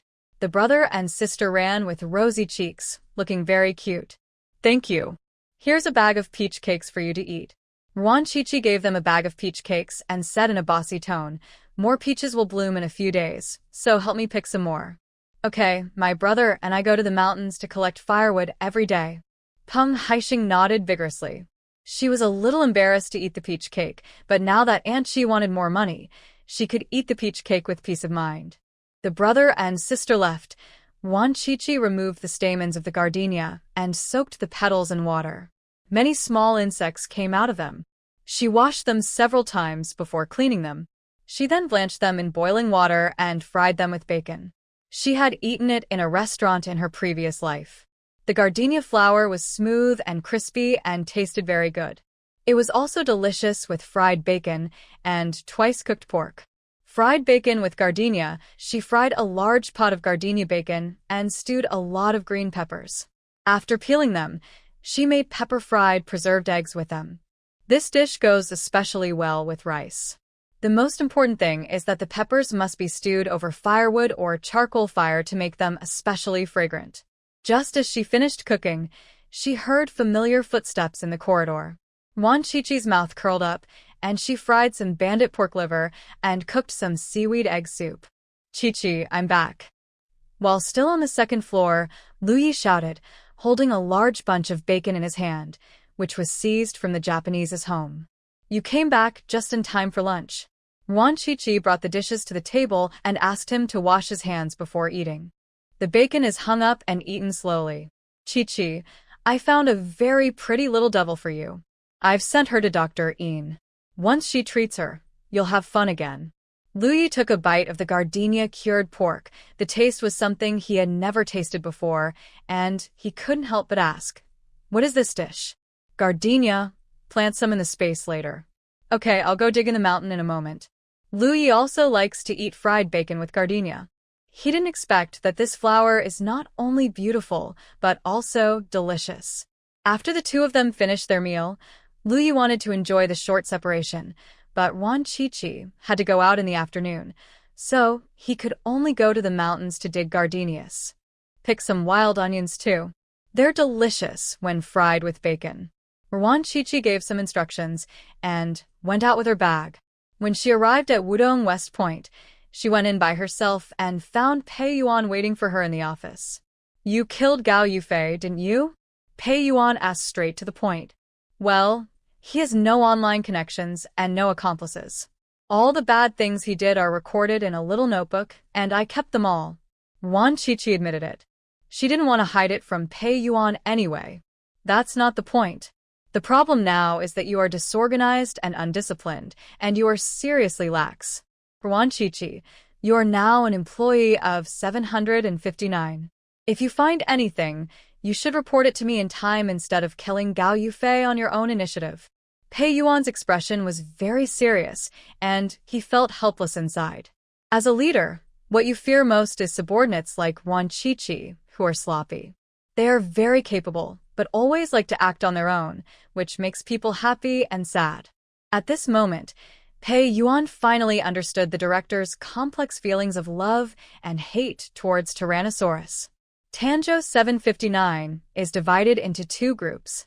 Director Mu is in Group A, and he is in charge of Group B. For a long time, Group A's task completion rate has been far higher than that of Group B because Group A has a Tyrannosaurus Rex. Every time the General Administration held a meeting, he would meet with Director Mu, and the two would discuss their recent work. He would then listen to Director Mu complain about Tyrannosaurus Rex's self-assertion. He always felt mixed emotions and felt that Director Mu was deliberately showing off. After suppressing him in Group B for so many years, you still show off in front of him. This is too much. Now, he finally understood that he was just being petty-minded. He felt very complicated when he had to deal with a capable and restless subordinate. When a general is away from home, he may not obey military orders. Wan Chi-Chi replied stiffly. Pei Yuan was so angry that he laughed. This was a pretty sufficient reason. Wan Chi-Chi, you have to change your laxity. This won't work. If it gets serious, it may cause heavy losses. Pei Yuan patiently persuaded. Did I delay 759's work? Wan Chi-Chi asked. Pei Yuan was stunned for a moment and shook his head. Not really. Not only was there no delay, but efficiency was also improved, and everything was checked clearly in one day. Did I cause any damage? Wan Chi-Chi asked again. No, Pei Yuan's voice became a little softer, and he wasn't as confident anymore. I accidentally discovered that Gao Yufei was a hidden Japanese soldier. The incident happened suddenly, and I didn't have time to report it. Gao Yufei was about to escape. If I didn't take action, I would have let a very evil Japanese soldier escape. As a passionate young man who grew up under the 5-star red flag, I killed this Japanese soldier immediately. Did I do anything wrong? Wan Qiqi questioned loudly. That's right, you could have called me and told me. Pei Yuan touched his nose and spoke even softer. It sounds like it makes sense, but he seems to be forcing the issue. How could I have the time to call? I had to keep an eye on the Japanese. If I had really called you, they would have run away. Director Pei, the process is not important, as long as the result is good. I have successfully completed this mission, so what else is the problem? Wan Qiqi lectured the leader in a contemptible manner, saying that there was a huge drawback in this era. People liked to write reports and ask for instructions on everything, and their efficiency was slower than that of a turtle. She hates writing reports and asking for instructions the most. If she had spent that time asking for instructions, the work would have been done long ago. Where is Gao Yufei's money? Pei Yuan asked. The police came to ask him for money, but he evaded the question. However, they still wanted to clarify the matter. It's just 30,000 yuan, just enough to pay off the winery's debt. The winery can't even pay the wages. Wan Qiqi said half-truthfully that the police could conceal the money, but Pei Yuan certainly couldn't. Only 30,000? Pei Yuan asked with a smile. He didn't believe it. It's true, I don't care about money. Wan Qiqi made the guarantee righteously. Pei Yuan didn't believe it at all, but he guessed it shouldn't be much more. Gao Yufei lived a tight life, and all the money he embezzled was used to corrupt the cadres in the factory. There probably wouldn't be much left. Wan Qiqi could just take some of the money. Their bureau was still very tolerant towards the employees. When the water is too clear, there will be no fish. When a person is too strict, there will be no friends. Then you have to write a summary report to the bureau afterwards. This is the procedure. Pei Yuan had to settle for the second best and asked Wan Qiqi to write the closing report. Okay, I'll write it now. Wan Qiqi didn't want to make things difficult for him, so she took a piece of paper from his desk and started writing eloquently. She finished in less than 5 minutes. At a certain time and minute on a certain day of a certain year, Comrade Fu Manduo and I took Ma Zheng out for a stroll. We came to the arsenal while strolling. Through my powerful ability, I accidentally found out that Gao Yufei was abnormal. After analyzing with my smart brain, I deduced that he was probably a hidden Japanese soldier. So, Comrade Fu Manduo and I sneaked into the arsenal, found out more information, and had face-to-face contact with Gao Yufei, confirming that he was the real Japanese soldier. Comrade Fu Manduo imitated Gao Yufei's voice and called the police to surrender. We sneaked into Gao Yufei's home at night and found that he was trying to escape. In a hurry, we took the initiative and stabbed the little devil with a knife, sending him to death. We also left the evidence we found intact to the police. Comrade Fu Manduo, Comrade Ma Zheng, and I have hidden our merits and fame and left after the mission is completed. Pei Yuan read her report and was so angry that he laughed. Are you reporting or bragging? Pei Yuan's head was buzzing with pain. He had never seen a report written in this way. The report has all the details about the time, place, and people clearly written down. Do you understand everything after reading it? Wan Qiqi argued convincingly. Reports have their own format. Your report is too casual. Let's rewrite it. Pei Yuan finished speaking. He was interrupted by Wan Qiqi. It's so troublesome. Why don't I go back to work at the winery? Most is writing reports. I have finished all my work, but still have to write a useless report. It is so annoying. Wan Qiqi was really fed up with it. She might as well go back to work at the winery. It wouldn't be too late for her to go to the Workers', Peasants' and Soldiers' University next year. Although the format of this report is not very formal, it is still very clear. Okay, you can go back now. Pei Yuan had to change his words. He had finally managed to dig up this treasure, Wan Qiqi, and he would never let her go. He was also counting on Wan Qiqi to help him win face and defeat the Tyrannosaurus Rex in Group A. Goodbye, Director Pei. Ruan Chichi waved her hand and left without taking a cloud with her. Pei Yuan smiled slightly and watched her leave. Then his smile gradually disappeared, and he resigned himself to starting writing the report. Ruan Chichi's report is definitely not good. It will have to be typed down after it is submitted. He should write a new one. Well, Today is still more than 7,000 words. The author hates writing reports the most. I worked in a government department for a while, and I had to write reports for every little thing. My hair has gone bald. So, after a year, I decided to quit and write happily.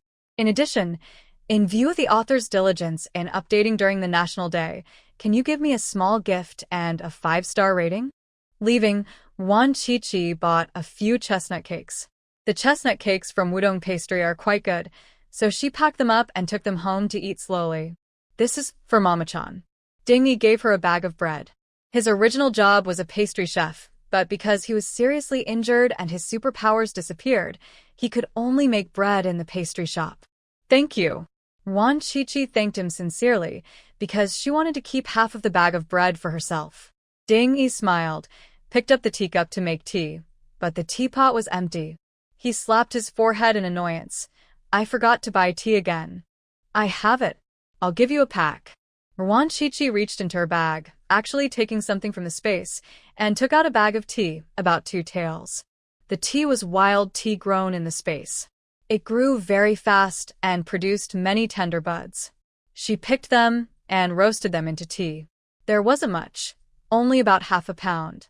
However, she and Lu Yi didn't drink tea very often, so the tea leaves remained untouched. Thank you. Ding-yi took the tea leaves with a smile. After opening it, a rich tea aroma filled his heart. He was stunned and then went to make tea excitedly. After making the tea, he couldn't wait to drink it without waiting for the water to cool down, not even caring about the burned tongue. He swallowed the tea quickly, closed his eyes, and felt the shackles that imprisoned his body actually loosened a little. It was a very small looseness, almost negligible, but it was the only looseness he had experienced since he was injured. Because he was seriously injured, his supernatural powers were blocked, and he could no longer go on missions. He could only stay in the pastry shop. Although it was comfortable, he was not happy. Ding-yi looked at the bag of tea in ecstasy. Could it be that Ruan Chichi was his benefactor? When the tea cooled down a little, he drank it all in one breath, even chewing the tea leaves and swallowing them. Sure enough, the changes in his body became more obvious. Ding-yi let out a long breath. He was 100% sure that this packet of tea could help him regain his superpowers. No, he has to curry favor with Ruan Chichi. This girl likes to eat bread edges, so he should save more for her in the future. He would put more ingredients in chestnut cakes in the future and research some new varieties. He had to make this girl happy while eating them before he would have the nerve to ask for tea leaves to cure her illness. Ruan Chichi brought the chestnut cake back to the compound. Just as she parked the car, someone in the telephone room called her to answer the phone. The call came from the Public Security Department, informing Lu Yi to claim the ashes of Lu Chunchao, who was executed by firing squad yesterday. We will collect the ashes tomorrow morning. Ruan Chichi didn't want to go out again. Lu Chuancao's ashes were not worth her going out again. Lu Yi was washing clothes at home. Ruan Chichi had taken off a lot of clothes in the past few days, and she wanted to collect more and wash them together. The house became brand new, with bright windows and clean tables, spotless. Lu Yi spent the whole afternoon cleaning, which was very virtuous. You are so good. I will give you a cake as a reward. Ruan Chichi praised him, scooped out a large piece of chestnut cake with a spoon, and fed it to him. Tasty. Lu Yi swallowed it without chewing it. He finished a piece of chestnut cake in just 3 bites. I have something to tell you. Lu Chunchao has been shot. We will go to collect his ashes tomorrow. We also need to tell your father. Ruan Chichi took another chestnut cake and fed him, and told him the news of Lu Chuancao's death. The old man must be sad. Lu Yi sneered, finished the cake, and continued washing clothes. It doesn't matter if he's sad, as long as we're happy. I'll make you something delicious tonight to celebrate. Ruan Chichi prepared a big meal to comfort her man's delicate heart. I want to eat banded duck and steamed pork with rice flour. Lu Yi ordered 2 dishes. He hadn't eaten for a long time and was a little craving for it. You can order another dish. I'm in a good mood today because you're my guest, so I'll allow you to indulge yourself. Wan Qiqi looked at him with a smile. Then I'd like to have a cup of milk tea. Lu Yi didn't order any more dishes. Cooking was very hard work, and he didn't want Qiqi to suffer. Okay, I'll give you 2 cups. Wan Qiqi touched his head, took a cup of milk tea from the space and gave it to him, and considerately inserted a tube into him. Qiqi, thank goodness for you. Lu Yi took a big sip of milk tea and suddenly sighed. Qiqi must have been sent by God. Otherwise, how could he survive alone? Yes, I am your savior. Hurry up and wash the clothes. Wan Qiqi pinched his face a few times and went to cook. Although she didn't like cooking very much, she hated cleaning the stove and washing dishes even more. So every time she cooked and Lu Yi cleaned up, and both of them were very satisfied. Dinner was another sumptuous one. Lu Yi worked quickly, not only washing the clothes but also hanging them up.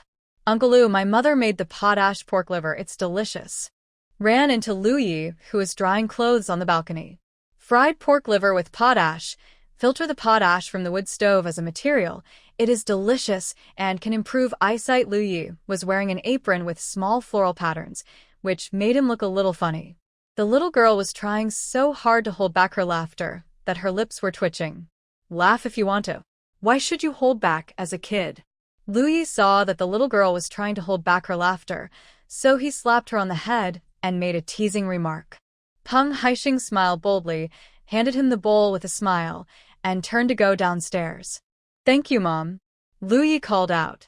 I know. Peng Haixing replied loudly and skipped downstairs. She was going home to eat, as she would have pork liver tonight. Since her father was promoted, the food at home has improved a lot. Half of the firewood at home is burned by coal, and the other half is burned by firewood. After school, she and her brother don't have to pick up too much firewood and can also play with their classmates. Mom said that the good times in our family were brought about by Uncle Lu and Aunt Seventh. They are such nice people. Lu Yi went home holding a bowl of potash pork liver. It was a few steps from the balcony to his home, so he ate a few pieces of pork liver. Wang Shuhua is an excellent cook and can make delicious dishes out of ordinary food. This bowl of potash pork liver is absolutely delicious. What is this? Why is it so black? Wan Qiqi to see potash pork liver. It didn't look very good and didn't seem very appetizing, but Lu Yi ate it with gusto, so it must be delicious. I've eaten the potash pork liver sent by Deputy Battalion Commander Peng's daughter before. It's not only delicious, but also can improve eyesight, clear away heat, and detoxify, and is very good for the body. Lu Yi picked up a piece of pork liver with chopsticks and fed it to her. Wan Qiqi chewed it for a few times and found it indeed had a unique flavor. She turned around and asked Wang Shuhua for instructions on how to make it, and then made it herself. Halfway through dinner, Lu Yi mentioned the pretty little Japanese soldier again and emphasized, among the 9 people, this one is the prettiest, with a nice head shape and straight legs. The toys he makes will definitely be pretty. Great, I'll give you milk tea as a reward. Wan Qiqi took out another cup of milk tea and gave it to him as a reward. Gao Yufei was so ugly that she even disliked his bones, so she generously left him to the police. She's not the kind of person who wants just any bone. One more. Lu Yi came closer, pursed his lips and kissed her hard on the face, leaving her face covered in oil. I hate it. Wan Qiqi glared at him with disdain and wiped her face with his sleeve. Lu Yi took a big mouthful of rice with a smile on his face, feeling so happy that bubbles were bursting from his body. Now his life, even the air was sweet. He now felt that the hardships he had endured in his childhood were actually nothing. There is a saying that goes, when God is about to confer a great responsibility on a man, he must first make his heart and mind suffer and his body hungry. He thinks it should be changed to, when God is about to confer a great responsibility on a man, he must first make his heart and mind suffer and his body hungry. All the sufferings I have gone through were just for the sake of meeting Qiqi. The next day, the couple slept until they woke up naturally. Lu Yi had just finished his mission and had 2 days to rest. Ruan Qiqi was more free. She could go to collect debts when she wanted to and rest at home when she didn't want to go. Ruan Qiqi didn't want to cook in the morning, so Lu Yi went to the cafeteria and got her a big bowl of white porridge, steamed buns, homemade pickled peppers, and fermented tofu. It was a very delicious meal. After breakfast, they went to collect Lu Chuancao's ashes and asked about the situation of Lu Hongling's family. He Jianjun has been sentenced to death and will be executed at the end of the month. Lu Hongling was sentenced to 7 years in prison. The charge was very serious, as she was suspected of collaborating with the enemy. However, because she did not cause much damage, she was only sentenced to 7 years. Otherwise, she would have been sentenced to death. Lu Hongbo used a woman and was sentenced to death. He will be executed by firing squad together with He Jianjun at the end of the month.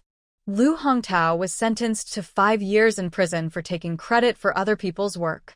The author made the random estimate of the sentence.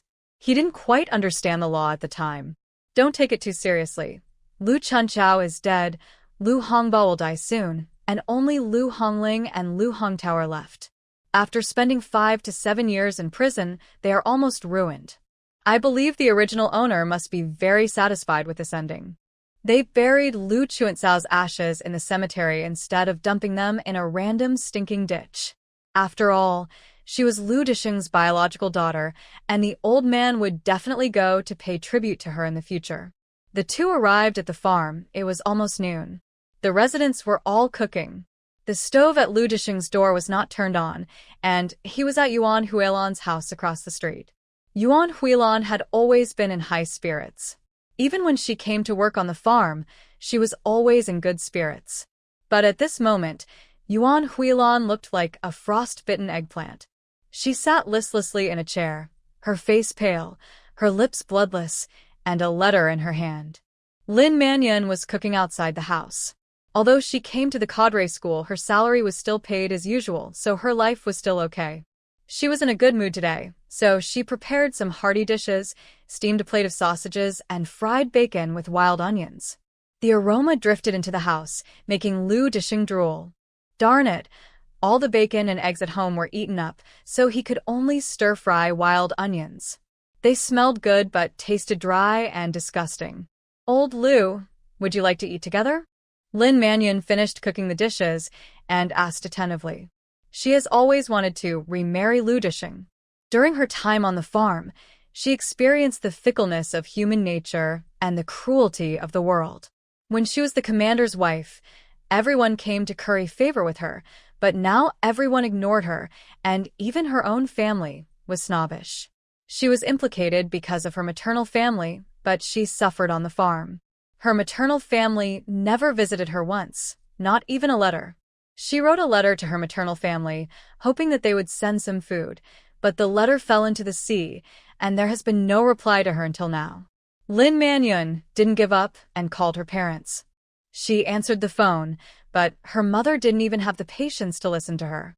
She just said, "You won't write to your family anymore. Your brother has been forced to go to the reformatory because of you. Your father and I can't hold our heads up high outside. Tell me, you are stupid. You can't even hold on to the ready-made backer, and you have to divorce Lu Disheng. Are you satisfied now?" Her mother finished speaking. She hung up the phone heartlessly. Lin Manyan was completely heartbroken. She had helped her mother's family so much over the years, and was dragged by her brother to suffer on the farm. However, she was blamed instead. What an ungrateful person. After seeing the true face of her family, Lin Manyan began to appreciate the goodness of Lu Disheng more and more. She even felt that Lu Yi and Ruan Qiqi were better than her family. Therefore, she had to take advantage of the right time and place, use her gentleness and consideration to influence Lu Disheng, and strive to remarry before the end of the year. Lin Manyan was still very confident. After all, Lu Disheng was captured by her gentleness and thoughtfulness back then, and she believed that he could succeed now as well. Lu Disheng stepped back vigilantly, turned his head away decisively, and said coldly, "Please call me Comrade Lu Disheng, and don't be so clingy and ruin my reputation. Old Lu, I was wrong before. Isn't it enough for me to kowtow to you? A husband and wife for a day is 100 days of grace. We have been husband and wife for more than 20 years, and we have 2 sons, Jiefeng and Yuan Chao. Are you really so heartless? Lin Mannion looked at him sadly, with a pitiful look of being aggrieved. You've ruined both the liberation and aid to Korea. Stop your bullshit in front of me. I won't buy your nonsense. What do you mean by a day of marriage and 100 days of grace?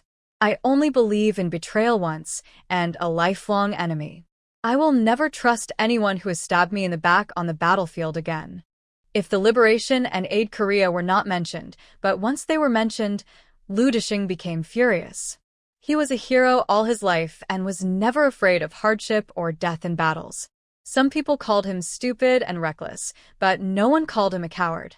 However, he had 2 cowardly sons, and these 2 pieces of trash made him lose all his face.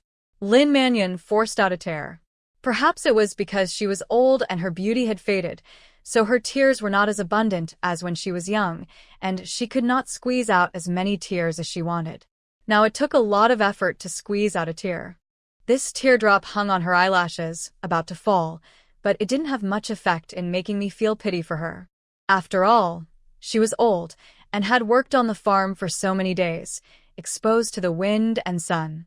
Now she was dark, thin and old, and this tear seemed ridiculous.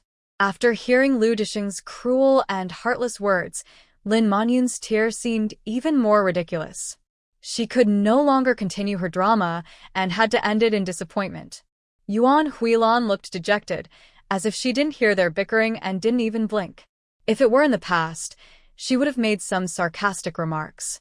Seeing her lifeless appearance, Lu Disheng felt bad and asked, what did Heping write in the letter? Isn't she studying in Beijing? Did something happen to her? He was the one who brought back this letter, and it was signed by Mo Heping from Jingqing University, the daughter of Yuan Huilan and Mo Chiofeng.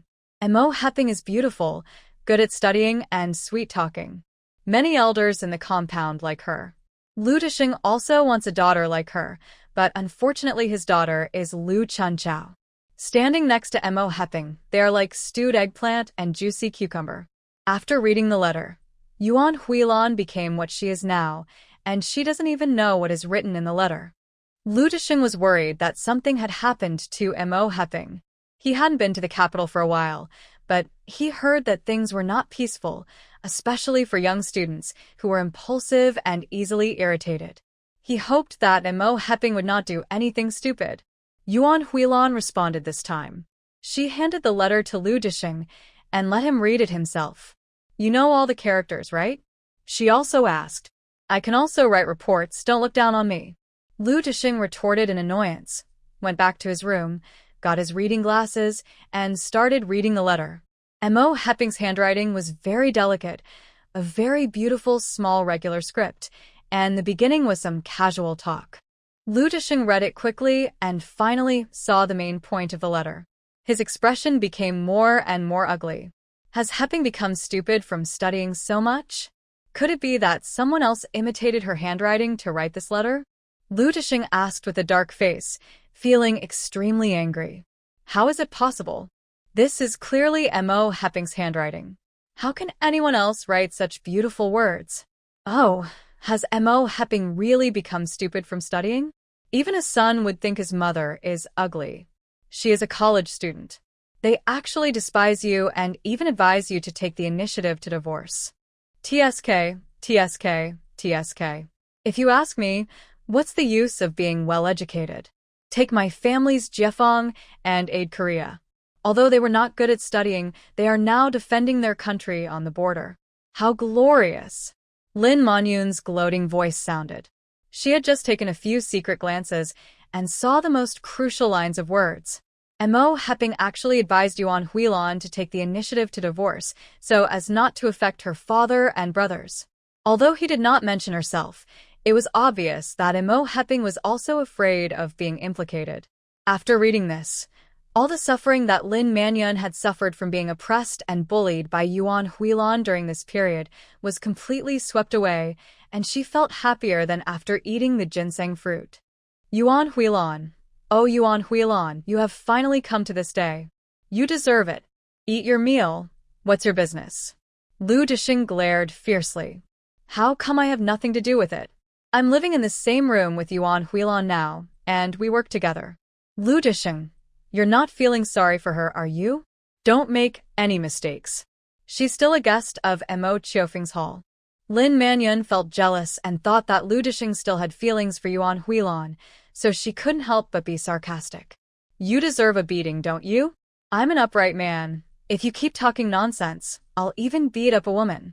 Lu Disheng was so angry that his face turned red, and he warned harshly. Lin Manyun snorted angrily and didn't dare to say anything more, for fear that he would really hit her. Her face still hurt from the slap she received last month. Yuan Huilan took back the letter and laughed at herself. She has been competitive since she was young, and always wanted to be the first in everything she did. When she was young, she competed with her brothers. Her father was patriarchal and believed that a woman's virtue lies in her lack of talent. It is enough for her to know a few words and be able to count. But she was not convinced, so she went to a private school to audit classes. As a result, she studied better than her cousin, but her father still refused to send her to the private school. So she took the opportunity when her father was entertaining guests to compose a 5-character quatrain. Because she had heard that the distinguished guests liked studious juniors very much, and as long as she performed well, the distinguished guest would speak for her. And her father wanted to curry favor with the distinguished guest, so he would definitely not dare to disobey. Things developed just as she expected. The VIP praised her highly and advised her father to send her to school, saying that she would definitely have a bright future. In this way, she successfully went to school and always did well in her studies. However, she still could not change her father's mind of using her to gain benefits. As soon as she turned 18, her father took a fancy to a man, an old widower whose wife had died and whose son was 1 year older than her. Her father forced her to marry him as a concubine, just because the old widower was a high-ranking official and could bring benefits to her father. She resisted, and her father locked her up in the ancestral hall, preparing to tie her up and carry her into the bridal sedan. Fortunately, her mother took pity on her and secretly released her, giving her a bag of silver dollar jewelry. She escaped overnight and by chance embarked on the road of revolution. Yuan Huilan felt that she was not a weak person and that she could get through any difficulties, no matter how big they were. But this letter from her daughter really made her discouraged. Being stabbed in the back by her children one after another, she felt like a failure and thought that perhaps it was God's punishment for her. Because of her indifference to her son, she suffered the betrayal today. Yuan Huilan forced herself to cheer up. She had to work the next day and had no time to feel sorry for herself. However, her feelings towards her daughter have also cooled a lot. Among her children, she was the best to Mo Heping, but the one who stabbed her the hardest was her most beloved daughter. Even though Mo Jinsong's brother betrayed her, she could still convince herself that they were not her biological children after all. But Mo Heping is her own son, and when she was in trouble, this child was the one who hurt her the most. Forget it. The child will have her own ideas when she grows up. She should take care of herself in the future. As for Lu Ye's child, he won't appreciate it even if she tries to make amends now. When she is old and can't move, she won't bother Lu Yi either. Dad? Wan Qiqi's voice was heard outside. Here it comes. Lu Disheng's eyes lit up and he ran out like a flash. He thought that there would be delicious food when his daughter-in-law came. What are you doing in there? The 2 guests in front are here, and you seem to be very happy. Lu Yi glanced at him and made some sarcastic remarks. What nonsense are you talking about? Your mother is in a bad mood, so I'm going to go over and comfort her. Lu Disheng glared and felt his palms itching. The more he looked at this rebellious son, the more he wanted to beat him. Uncle Mo wants to divorce her? Lu Ye's eyes lit up. It would be a happy event if they really got divorced. Lu Disheng sighed and said in confusion, it was Mo Heping who wrote to persuade your mother to divorce. This girl was quite sensible when she was young. Why did she become so cruel after going to college in Beijing? Impossible. You must have seen it wrong? After all, you can't recognize a lot of big characters. Lu Yi didn't believe it. In his impression, Mo Hepping was a little girl who would call him third brother and hide food for him. Even though she became a little distant from him after growing up, she was still polite to him. He had the best relationship with Mo Hepping in the Mo family. But after Mo Hepping went to Beijing to attend university, they still communicated at first, but later the letters became less and less, and they hadn't communicated for half a year. He would never believe that Mo Hepping would say such cold-blooded words even if he was beaten to death. If you don't believe me, go and see for yourself. Your mother has always been a strong-willed person. When she was in the base, she would compete for first place even when picking cotton. After reading the letter, she collapsed. I've never seen her like that before. Sigh. Lu Disheng sighed again. Whether we are apart or not is none of my business. Lu Yi was too lazy to meet Yuan Huilan. He could have a few arguments with the old man if he met him, but he didn't even want to talk to Yuan Huilan. Yuan Qiqi didn't bring any cooked food today, only a few pieces of bacon and sausages. Lu Disheng picked a lot of wild onions, so she fried a plate of wild onion bacon and stewed a large pot of rice. It smells delicious. It makes me so greedy. Lu Disheng ate voraciously, finishing all the dishes and rice. He even mixed the soup at the bottom of the plate with the rice and shoulded it clean. After he burped loudly, Lu Yi said, Lu Chunchao is dead and burned to ashes. Belch. Lu Disheng burped again, but only half of it as the other half was startled back. But he was not too surprised, as Lu Chuancao's ending was expected. He just felt very upset and blamed himself. He didn't educate his daughter well, which hurt both himself and others. Where are your sister's ashes? Lu Disheng asked in a hoarse voice. Cemetery.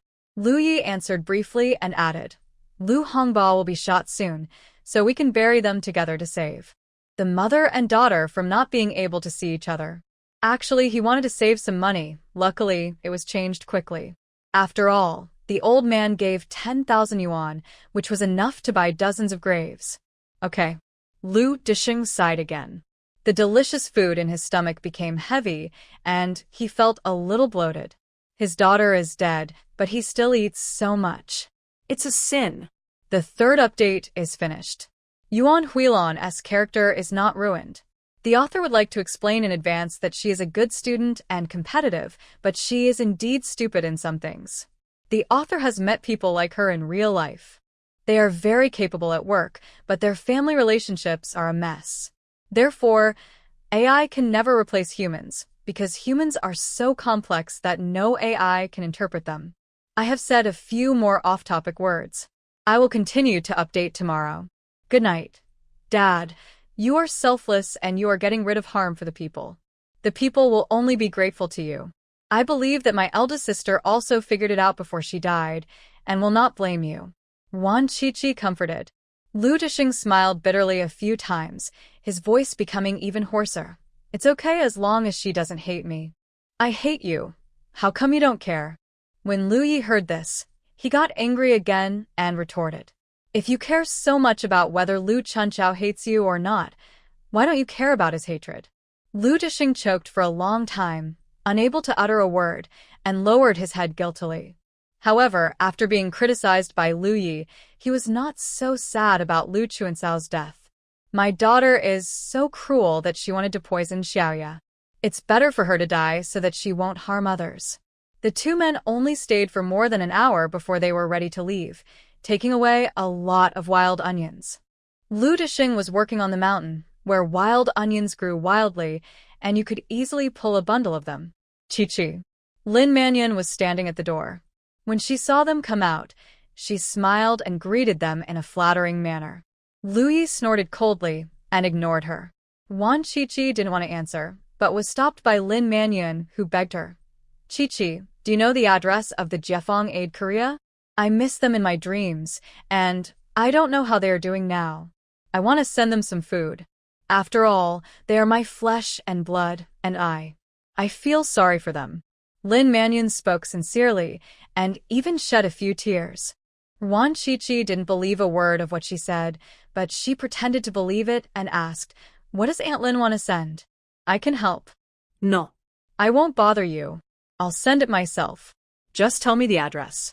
Lin Manyun's eyes flashed. She had other ideas and definitely couldn't let Wan Qiqi help send it. Besides, she didn't have much money left. So how could she have spare money to buy food? She was already living a miserable life. Lu Desheng had such a high salary, he would definitely not treat his two sons badly, so there was no need for her to subsidize them. Wan Qiqi smiled and said caringly, I think Aunt Lin must have sent a lot of things. I heard that Jiafeng likes to eat beef jerky and malted milk. In addition to these, Yuan Chao also likes to eat egg cakes and luncheon meat. Aunt Lin should send these, right? Yes. That's it. Lin Manyun's eyes flickered even more, and she cursed in her heart. These things were so expensive. How could she afford them now? How pitiful are the parents in the world. They are so lucky to have you caring and loving them during the liberation and aid to Korea. Unlike my Lu Yi, it brings back bitter tears just talking about it. Wan Qiqi sighed a few times, whetting Lin Manyun's appetite, and then told her the address of brother Lu Jiafeng. Thank you, Qiqi. Lin Manyun went back in ecstasy and planned to write the letter in the evening and send it out tomorrow. It should be received in half a month, right? She mainly wanted to encourage her son to perform well on the border and take the initiative to fight for some difficult tasks. It would be even better if he could make merit. A while ago, there was an old man on the farm whose son made a second-class merit, and the old man returned to his original unit to work. She was inspired by this old man. As long as her son made a contribution, she could go back to work in the hospital. She used to complain that being a nurse was too hard, but now she doesn't. Even working the night shift every day is better than working on the farm. On the way home, Lu Yi asked, Why did you give her the address? Let her show her motherly kindness. Wan Qiqi answered with a smile. Lu Yi snorted and said sarcastically, She doesn't have much maternal love. I just want to let those two idiots see clearly how fun it is to have a mother-son estrangement. It's like your mother being stabbed in the back by her own daughter. It hurts more than you scolding her 10,000 times. Wan Qiqi smiled and told her plan. Lin Manyun must have other purposes. Maybe she would send some food, but definitely not too much. This woman's salary is not high, and she is used to enjoying herself, so she can't save much money. Besides, she treats her son just like that. It is impossible for her to save money from her own food to support her son and live a hard life herself. How could Mo Heping be that kind of person? Maybe there's a misunderstanding. Lu Yi still doesn't believe it. People change. How long has it been since you and Mo Heping last met? Wan Qiqi had never seen Mo Heping. She came here in March, and Mo Heping had already started school. But she had heard Lu Yi talk a lot about Mo Heping. In his words, Mo Heping was a beautiful and kind sister, and the best person in the Mo family treated her. However, Wan Qiqi only believed half of it. After all, Lu Yi was the kind of person who would magnify countless times any kindness others showed him and would remember it in his heart. Of course, it is very possible that Mo Heping was a good person when he was young, but people change, especially when he goes to school in Beijing, and in this special era, young people's thoughts change too easily. Therefore, she didn't find Mo Heping's letter strange at all. At this time, there were many cases of fathers and sons, mothers and daughters turning against each other. After returning home, Wan Qiqi wrote letters to the Lu Jiafeng brothers overnight. In order to make the alienation plan more effective, she prepared to send some more things, such as a can of malted milk, a packet of milk powder, and a few boxes of luncheon meat.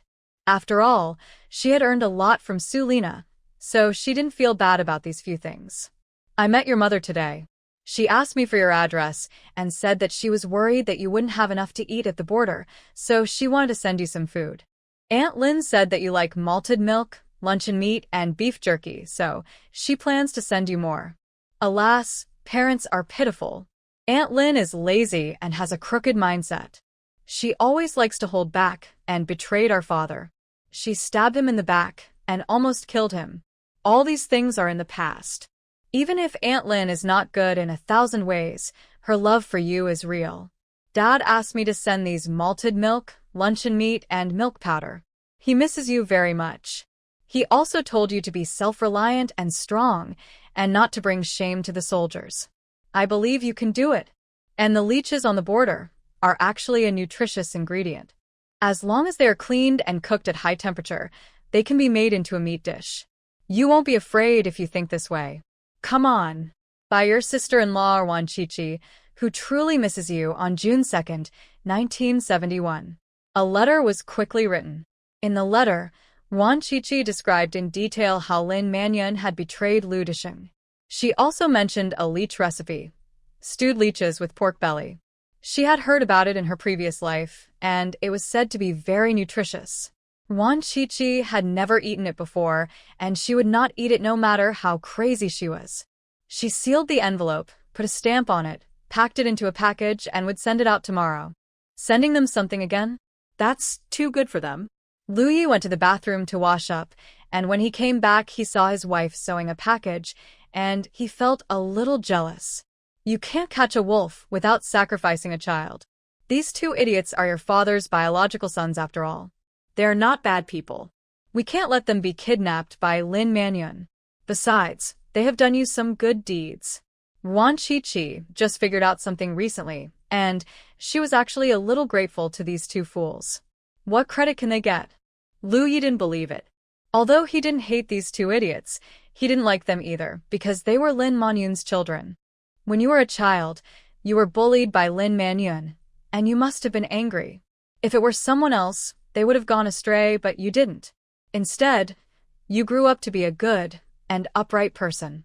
In addition to the fact that you are a good person, there is another reason. You vented your anger on these two idiots.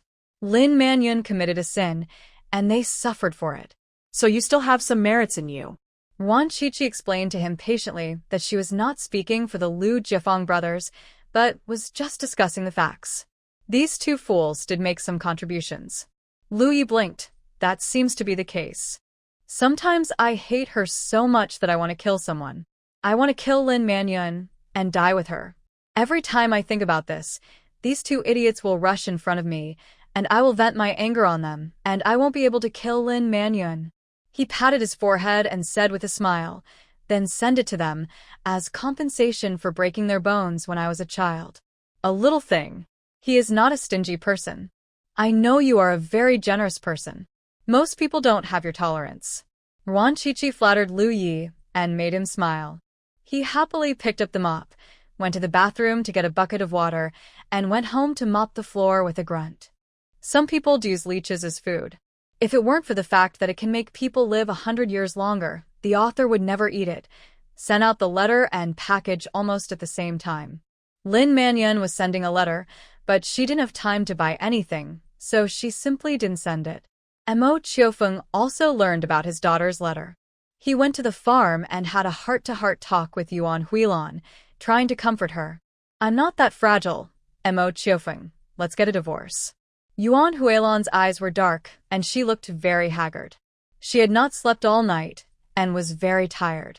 But when she closed her eyes, the words her daughter had written came to her mind.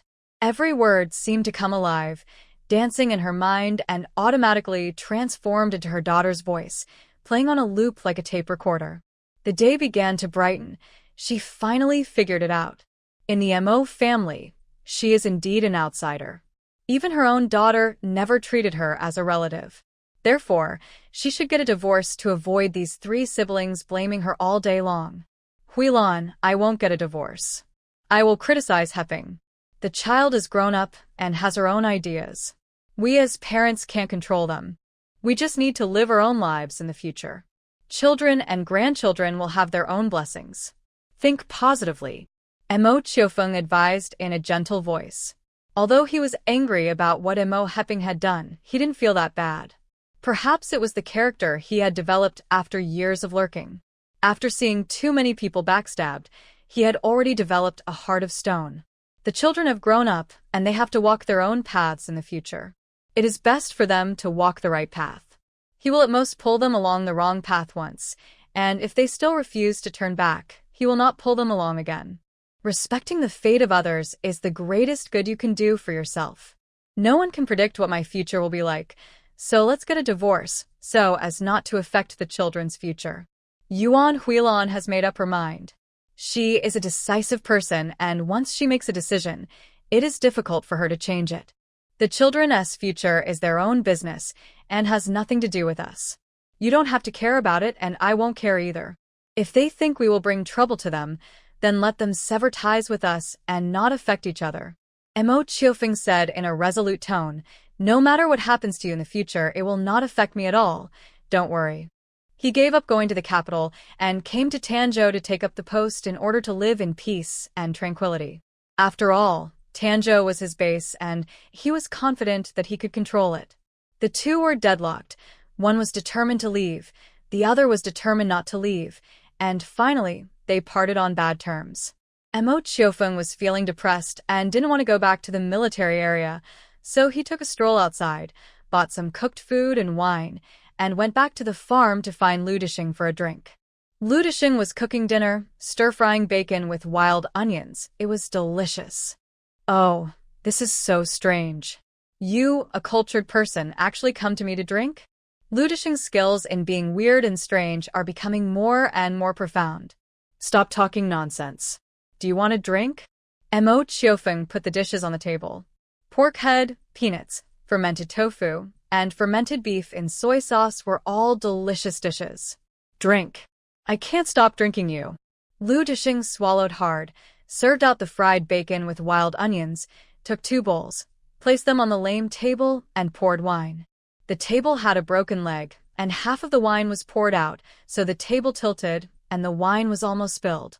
Mo Chiufeng couldn't bear it anymore, so he went out and found a stone and put it under the leg of the table to make it more stable. You just going to leave him limping like this? You're too lazy to do something that can be solved with a stone. Mo Chiufeng was extremely disgusted. It's alright if I'm lame. It doesn't affect my meals. You intellectuals just like to find faults. Lu Disheng was annoyed. He was not lazy. He just felt it was unnecessary. Mo Chiufeng was too lazy to argue with him. He picked up the bowl and clinked it with his, then took a big sip. He was so bold that even Lu Disheng was a little dumbfounded. What stimulated you? Mo Chiufeng ate a piece of pork head, drank a sip of wine, and said calmly, Yuan Huilan insists on divorcing me, and I won't listen to her. Can you help me persuade her? Lu Disheng was so excited that he slammed the table, and the poor lame table almost fell apart. Slap your thigh. These things cost me a lot of money. If they fall to the ground, you will eat your ace. After drinking, Mo Chiufeng changed his usual elegance and spoke in a much rougher tone. I told you it's not a festival, but you bought all these delicious dishes to come drink with me. I guess Yuan Huilan dumped you too, haha. Lu Disheng was gloating to the extreme. He drank the whole bowl of wine in one breath, picked up several pieces of pork head and stuffed them into his mouth, eating with relish. He had fought in the war and survived many dangers. He finally returned to pick up Yuan Huilan after the battle, but found out that the woman had remarried. He couldn't say anything because the rumor was spreading in the army. Since he had died in the war, it was reasonable for her to remarry. But he couldn't swallow this humiliation. Until this moment, Lu Disheng finally calmed down. I won't divorce you. Please help me persuade her, and stop having these crazy thoughts. By Lu Disheng, Mo Chiufeng calmed down a lot. He regained his gentle demeanor and drank his wine slowly and leisurely. I can persuade her, but I can't guarantee that she'll listen. Lu Disheng gave a heads-up in advance. He knew that Yuan Huilan had never looked him in the eye and would definitely not listen to him. It's okay. You can give your advice. It's up to her whether she listens or not. Okay, come on, let's have a drink and get drunk today. Lu Disheng even dropped a line of poetry, which made Mo Chiufeng look at him with new eyes. He praised him. Not bad, you can recite poetry now. It seems that the transformation is very effective. Of course, I recite quotations and read books every day, but I am no longer the same person I was back then. Lu Disheng proudly threw a peanut upwards, then caught it accurately with his mouth, chewing it with a crunching sound. The night progressed. The two were still drinking. They were both a little tipsy, and their words became more and more sincere. Lao Mo, you just love to pretend. That's what I hate most about you. You pretend to be a decent person all day long, but in fact you are not a good person at all. I have seen through your fox skin a long time ago. Nonsense, if I were a good person, how could I have stayed in the enemy's lair for more than 10 years? If I wasn't pretending, would I be alive until now? Mo Chiufeng rolled his eyes in annoyance. He admitted that he was not a good person, but his patriotism was real. The mountains and rivers are in ruins, and the country is destroyed, and the family is ruined. He doesn't need to be a good person. What he needs to do is to drive the enemy out of his home by any means necessary. I'm not a good person either. I saved so many people, but my own son almost died at home. I feel so sorry for Xiaoya. Lu Disheng took a big gulp of wine and shed a few tears. Mo Chiufeng also took a big sip and knocked Lu Disheng on the head a few times. He wanted to do this many years ago, and today he finally got his wish. Both of them were drunk and fell asleep on the table. They woke up when the rooster crowed the next day. Mo Chiufeng woke up first. He moved his sore neck and sniffed his body with disgust. It was full of alcohol. Lu Disheng was still sleeping soundly. Mo Chiufeng ignored him and rode his bike back to the compound. He left. He put reading glasses on Lu Disheng and painted his face black with ink. He felt much better when he returned. Lu Disheng slept for too long. In fact, he woke up several times. But when he opened his eyes, he saw darkness in front of him. So he closed his eyes as a matter of course and continued to sleep soundly. It was almost noon when Yuan Huilan came over. She heard that Lu Disheng didn't come to work and thought he was sick, so she came to check on him. As soon as she entered the room, she was hit by a pungent smell of alcohol. Lu Disheng snored loudly and slept more soundly than a pig. Seeing the black reading glasses he was wearing, Yuan Huilan couldn't help laughing, and her depressed mood improved a lot. She picked up the wash basin and then a stick and knocked on Lu Disheng's ears a few times. The enemy is attacking again. With just one shout, Lu Disheng jumped up like a spring, but he quickly realized that there was no war now. Yuan Huilan, are you mentally ill? Why are you screaming in the middle of the night? If you don't sleep, I will sleep too. Lu Disheng was furious. He was chewing a pig's trotter in his dream, but just as he put his mouth around it, Yuan Huilan ruined it. It's the middle of the night, you idiot. The sun is already high in the sky, and we've been working all day. Yuan Huilan took off his reading glasses, and a ray of sunlight came in. Lu Disheng quickly covered his eyes and became sober. That jerk Mo Chiufeng. I'm going to kill him sooner or later. Lu Disheng clearly understood that it must be the darn Mo Chiufeng who was responsible. Darn it, he was well-educated but had a bad conscience. He had good intentions to accompany this darn Mo Chiufeng for a drink to relieve his boredom, but he turned out to be ungrateful and framed him for missing work. Grass. Even if you have 10 more heads, you are still no match for Lao Mo, forget it. Yuan Huilan snorted and walked away. Duck. You jerks, if I ever get involved in your shoot again, I'll be named Dog. Lu Disheng cursed under his breath and hurried to wash up. Lu Yi asked a friend to find out some information about Mo Heping and came back to tell Wan Qiqi. Mo Heping met a group of people in Beijing who were all quite radical. She was greatly influenced by them. Lu Yi's tone was a little worried. Although he didn't quite understand, he knew that what those people did was wrong. If Mo Heping hung out with these people all day, there would definitely be no good results. She is an adult now. Whether it is bitter fruit or sweet wine, she has to bear it herself. And if she doesn't hit the wall a few times, how can she turn back? Wan Qiqi doesn't want Lu Yi to interfere in Mo Heping's fate. She respects the fate of others and fulfills her own blessings. Moreover, the capital city is full of twists and turns, and even an old fox like Mo Chiufeng doesn't dare to go there. She and Lu Yi should just stay in Tianzhou. Don't worry, I won't interfere. Lu Yi assured that although he had a good relationship with Mo Heping, the person he cared about most now is Qiqi. You don't need to intervene. Uncle Mo is much more capable than you. He didn't care, so it's obvious that there won't be any big problems. Wan Qiqi comforted him. Capital University. Mo Heping received a call from his father. Who told you to write that letter to your mother? Mo Heping, I sent you to Beijing to study, and all you learned was to be ruthless and backstab your relatives? Mo Chiufeng's tone was stern. completely different from the gentle way he usually spoke to his daughter. Dad, I didn't backstab you. I just advised Mom to make the best choice. Mo Hepping was a little panicked and felt aggrieved. She submitted the application. Her counselor had asked her to submit it a long time ago. It had already entered the public announcement stage, and it was a done deal, but it ended up falling through. The counselor told her that she failed because of some unexpected events on her mother's side. Mo Hepping called his eldest brother and found out that his mother's family background was so complicated and even had overseas connections. As long as this relationship existed, she would never be able to join the organization in her life. Moreover, she will never have any future in the workplace.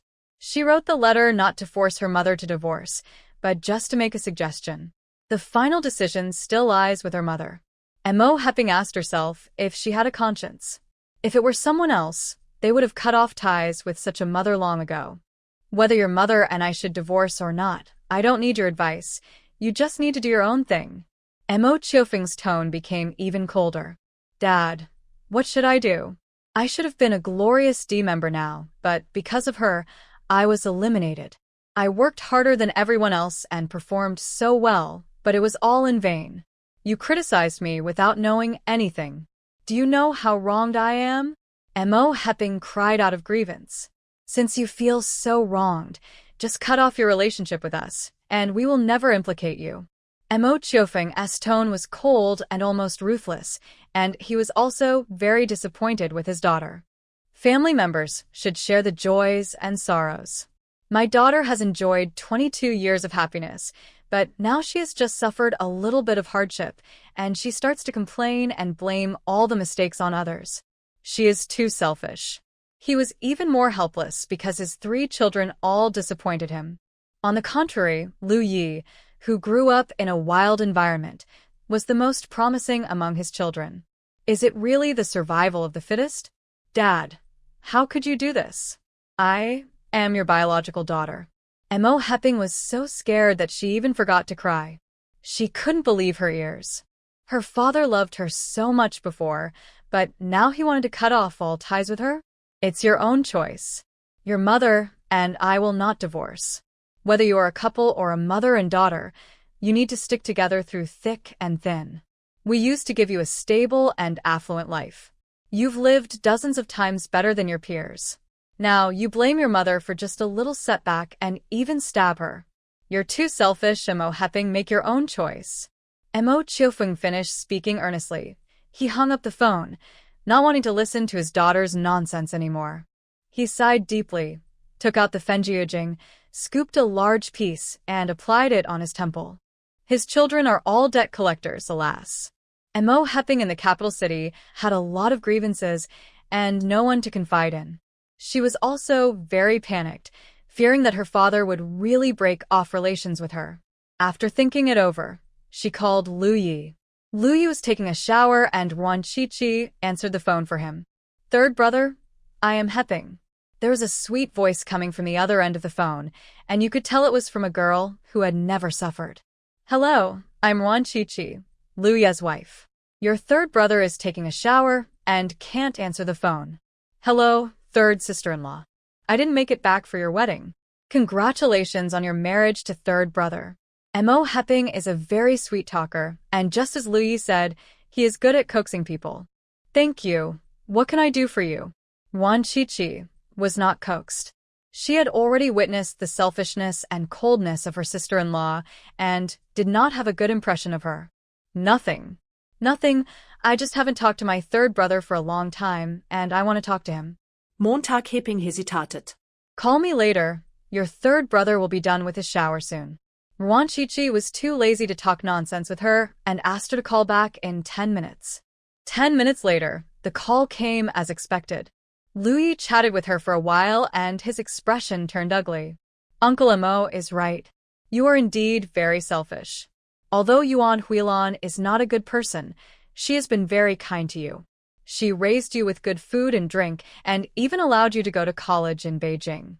Now that something has happened, you want her to divorce you. You are an ungrateful person who eats with the bowl in his hand and curses when he puts it down. What Lu Yi said was much more unpleasant than what Mo Chiufeng said. He was critical of the matter, not the person. Moreover, he was a little disappointed with Mo Heping.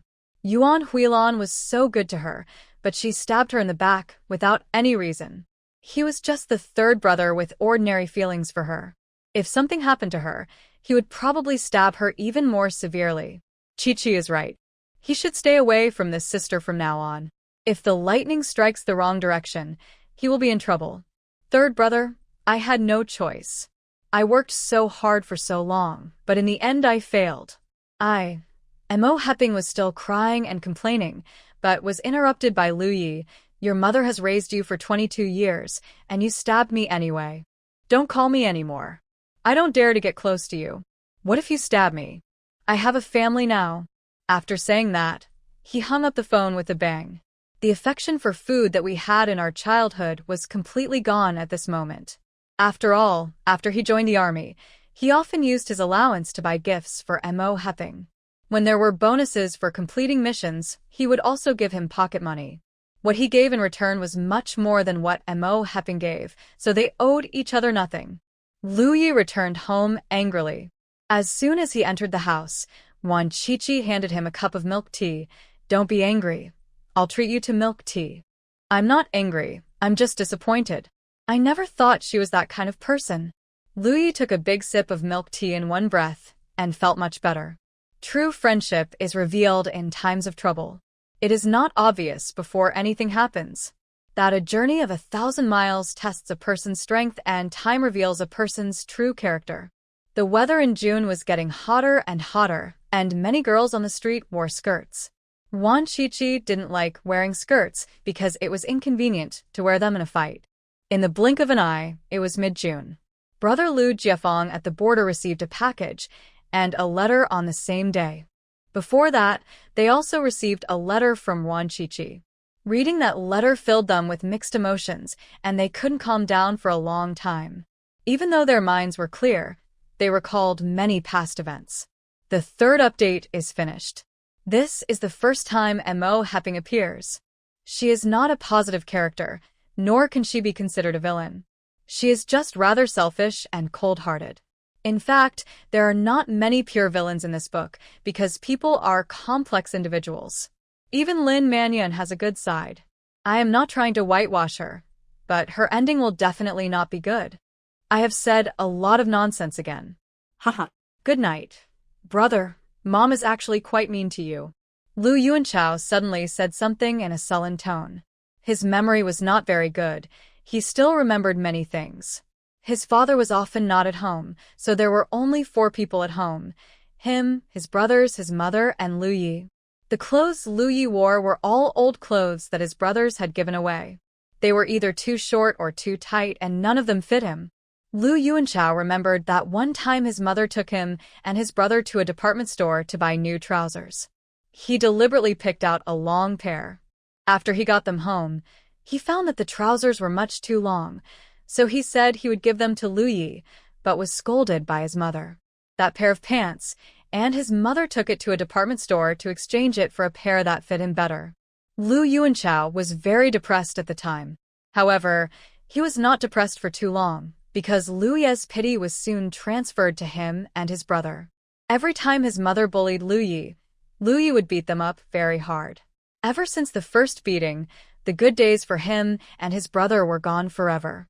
After all, she is our biological mother. She is very nice to us. Lu Jiefeng sighed and tried to save Lin Manyun's face. Although they were hurt by Lin Manyun before coming to the border, she was their biological mother after all. She was always kind to them brothers and never deprived them of food and drink. But Lu Jiefeng felt very unhappy. His memory was better than his brother's, and he was 2 years older than him, so he remembered a lot of things. Often, the 3 of them, mother and son, would eat in the house, while Lu Yi would be left alone outside, standing hungry as punishment.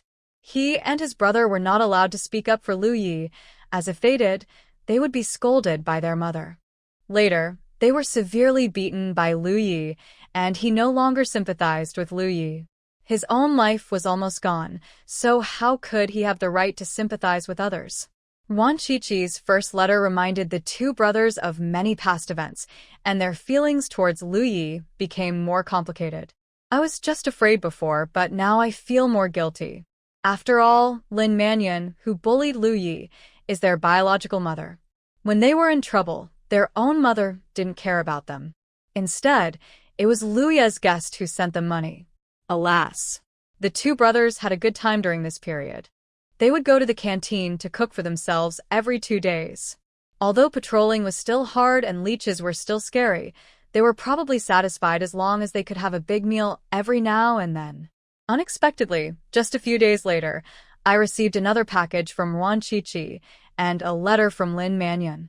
Brother, which one should we open first? Lu Yuanchao asked. The two brothers have been looking at the package and the letter, struggling for a minute. Unpacking.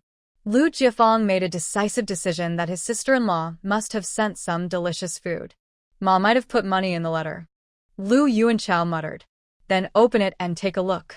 Lu Jiafeng opened the package neatly. He also thought that his mother would send money. He and his brother had been at the border for more than a month, and even his sister-in-law had sent money and things. It wouldn't be that his mother would not show any appreciation at all, right? Lu Yuanchao quickly tore open the envelope, and a piece of letter paper fluttered to the ground. He shook the envelope, and it was gone. He shook it a few more times in disbelief, but still nothing fell out. Lu Yuanchao opened the envelope and looked inside with wide eyes. It was empty, without any money or tickets. Brother, no money. Lu Yuanchao's tone was depressed, his heart was bitter, his head was drooped, and he looked like a Samoyed abandoned by his owner. My sister-in-law sent me malted milk, luncheon meat, and milk powder. Lu Jiafeng's voice became more and more excited. He took out one thing after another from the package, including a can of malted milk, 4 boxes of luncheon meat, and a packet of milk powder, all of which were his and his brother's favorite foods. Ah, spam. Lu Yuanchao's frustration suddenly disappeared, and he even forgot to pick up Lin Manyun's letter on the ground.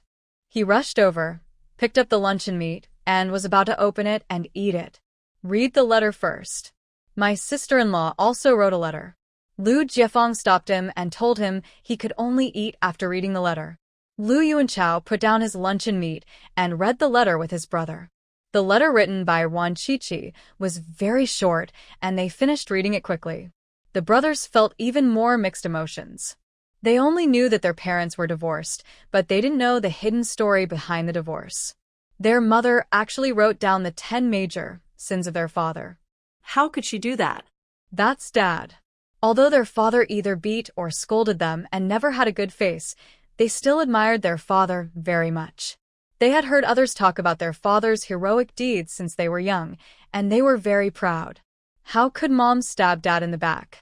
What is the difference between this and a traitor? The two brothers instantly lost the mood to eat luncheon meat. They snuggled together in grief for at least half an hour before they forced themselves to continue reading Lin Manyun's letter. However, after reading the letter, they felt even more upset. At the beginning, my mother only said a few perfunctory words of concern to them, and then she asked them to take the initiative to apply for difficult tasks and strive to win a second-class merit so that she could leave the cadre school. Although my mother didn't say it directly, this was what she meant. Otherwise, she wouldn't have to cite the example of the old man in the cadre school. Lin Manyun's ulterior motive was so obvious that even Lu Yuanchao, a blockhead, could see through it. And my sister-in-law said that my mother would send something, but now there is only a cold letter. Brother, does Mom know that first-class merit requires life, and second-class merit results in disability? Lu Yuanchao said in a buzzing voice. Coming to the border, he and his brother had found out all this clearly. The two brothers had discussed it and decided not to seek merit, but only to stay alive.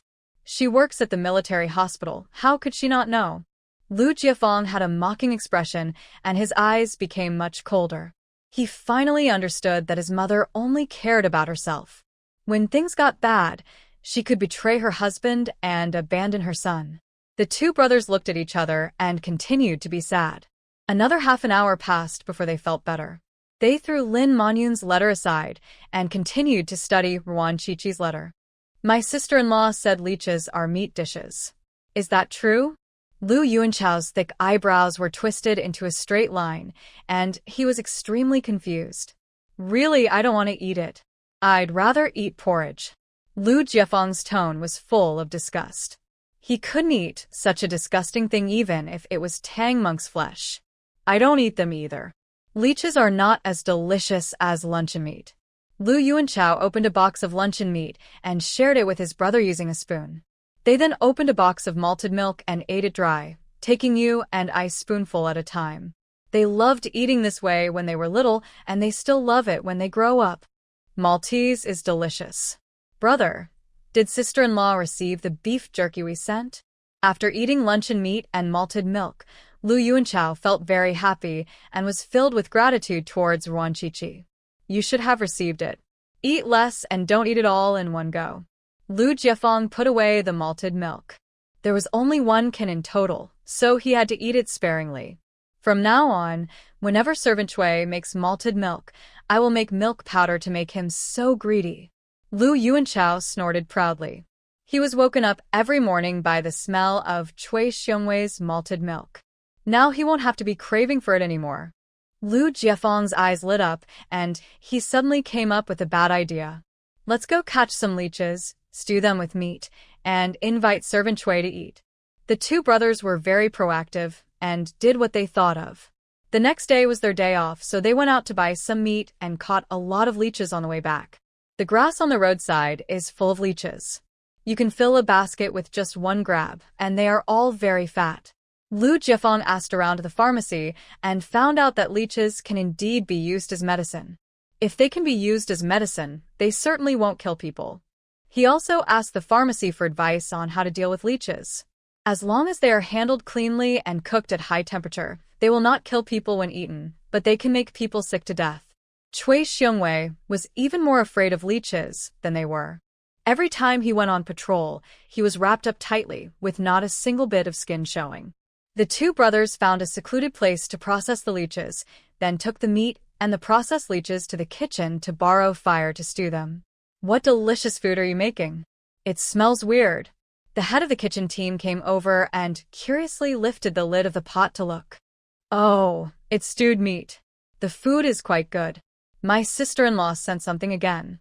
Lu Yuanchao showed off proudly. You are such a fool.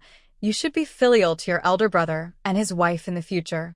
The head of the kitchen team, Old Huang, was extremely envious. He thought that the silly boy was so lucky. No. The brothers responded. Lao Huang wanted to taste a piece of meat, but was stopped by the 2 brothers. There are leeches in it. Eat them if you can. Lao Huang's chopsticks were already in the pot. When he heard this, he was so scared that he quickly took them out and looked at them, as if they were lunatics. Are you crazy with hunger? You dare to eat even leeches? Are you trying to save your life? Leech is a medicinal herb, very nutritious. Eating a moderate amount is good for your health. You don't know anything, so read more books and learn more. Lu Jiefeng rolled his eyes in disdain, but still argued. I know this thing can be used as medicine. Is it really a tonic? Old Huang was eager to try it. If you don't believe me, go to the pharmacy and buy some. But don't eat them carelessly. You have to clean them and cook them for a long time. Lu Jiefeng gave Lao Huang a vaccination because he was afraid that something might happen to him if he took it. I understand. Old Huang took a sip of Sichuan soup, then looked at the ingredients boiling in the pot and couldn't help swallowing his saliva. Wow, this leech tastes really good when stewed. I'll go ask the military doctor if it's really edible. The 2 brothers were afraid that they couldn't kill the bacteria, so they stewed it for 3 hours. All the ingredients were melted, and the dish became a big pot, smelling delicious. Let's go back to the dormitory. The 2 brothers carried a large basin and returned to the dormitory excitedly. Chui Xiongwei had just returned from patrol, feeling tired and hungry. Although he was wrapped up tightly, some leeches still managed to escape, with a few of them full of leeches on his body. He took off his clothes and asked his comrades to sprinkle salt to get them off. This darn place. I can't stay here for even 1 more day. Looking at the disgusting leeches, Chui Xiongwei finally broke down and burst into tears. He lived the life of a rich young master in Shanghai, eating Western food, drinking coffee, watching movies, and visiting parks. What a comfortable life and wonderful youth. But he was unlucky. He had a heartless and ungrateful father who packed him up and exiled him to the frontier. His Western food, his coffee, his youth, his life are all gone. Chui Xiongwei was crying loudly, but his crying stopped abruptly when Lu Jiefeng and his brother came back. He would never cry in front of these two idiots. The two brothers saw his red and swollen eyes, with tears still hanging on his eyelashes. In the past, they would have ridiculed him, but today they did not. Instead, they said enthusiastically, "Let's eat meat together. Old Huang's cooking skill has made a big pot of stew. Mr. Chui, Xiongwei, stop crying. We will treat you to meat, and we will live in peace from now on." Lu Yuanchao almost called him Servant Chui again, but quickly changed his words with a very sincere expression. "We were wrong before. We shouldn't have given you a nickname. From now on, we won't call you Servant Chui anymore. This pot of meat is our apology." Lu Jiefeng is more sincere. The two brothers have teamed up to cheat Lin Mannion for money since they were young, and his acting skills are still quite good. The meat in the pot was stewed until it melted, and a lot of seasonings were added. The color, aroma, and taste were very tempting. Chui Xiongwei was already starving to death, so he couldn't resist the temptation and swallowed hard. In addition, the two brothers apologized sincerely, and he felt bad, so he said awkwardly, "You called me Grandpa first, and then I called you fools. I won't call you fools anymore, and I won't eat your meat for free. When my mother sends me money, I will treat you back. No, it's just a little meat. Come on, let's eat together." Lu Jiefeng greeted the others with a smile. They were all Chui Xiongwei's followers and had helped Chui Xiongwei fight against them in the past. Everyone was a little embarrassed at first, but after eating a few pieces of meat, they all became more relaxed and started talking and laughing. Liberation. Why don't you eat the aid to Korea? Someone noticed that the brothers didn't eat a single bite. We ate a lot in the cafeteria and left some for you. The two brothers resisted the urge to eat and spoke in a sanctimonious manner. Darn it, I didn't expect that leeches stewed with meat is so delicious. My sister-in-law really didn't lie to me. Thank you. Everyone was even more moved and already regarded them as good brothers whom they could trust with their backs. You're welcome. Just eat while it's hot. The two brothers watched them eat with smiles on their faces, especially Chui Xiongwei, who seemed to like the taste of leeches particularly and chose to eat them specifically. What kind of meat is this? It tastes so special and delicious. Chui Xiongwei also noticed the difference in the texture of the meat, as if it was meat he had never eaten before. Game. We caught it in the mountains. Is it delicious? It tastes good, but it doesn't look like rabbit or snake either. What is it? Everyone guessed excitedly, but no one guessed correctly. They had almost finished eating, and the big bowl of meat was soon empty, leaving only some soup. Chui Xiongwei wanted to go to the cafeteria to get some steamed buns to soak in the soup. You all didn't guess it right. It's leeches stewed with pork belly. Chui Xiongwei, the ones you like to eat are the leeches that suck our blood. Yuan Chao and I caught them specially and spent a long time to prepare them. Don't worry, this stuff is very nutritious and aphrodisiac. Chui Xiongwei, you are weak. Eat more to become truly majestic. Lu Jiefeng said the truth with an expression that said, "I'm doing this for your own good." My eldest sister-in-law is well-read and knowledgeable. She knows everything from astronomy to geography. She said that leeches are very nutritious and can strengthen the yang. She is absolutely right. Chui Xiongwei, you should be happy. Lu Yuanchao exaggerated the facts a little, praising Ruan Qiqi as Ruan Banxian, and spoke in a tone of showing favor. The few people who were happily enjoying their meal just now suddenly became stunned, as if they had pressed the pause button and didn't even blink. The air was quiet for at least 3 minutes, and Chui Xiongwei was the first to react. He covered his mouth and rushed out, but vomited before he reached the toilet. Not only did he vomit the big meal he had just eaten, he also vomited his breakfast. In the end, he even vomited out yellow bile and was half dead. The others were fine, although it was a bit disgusting, but they ate it anyway, and there was nothing unacceptable. I will never reconcile with you.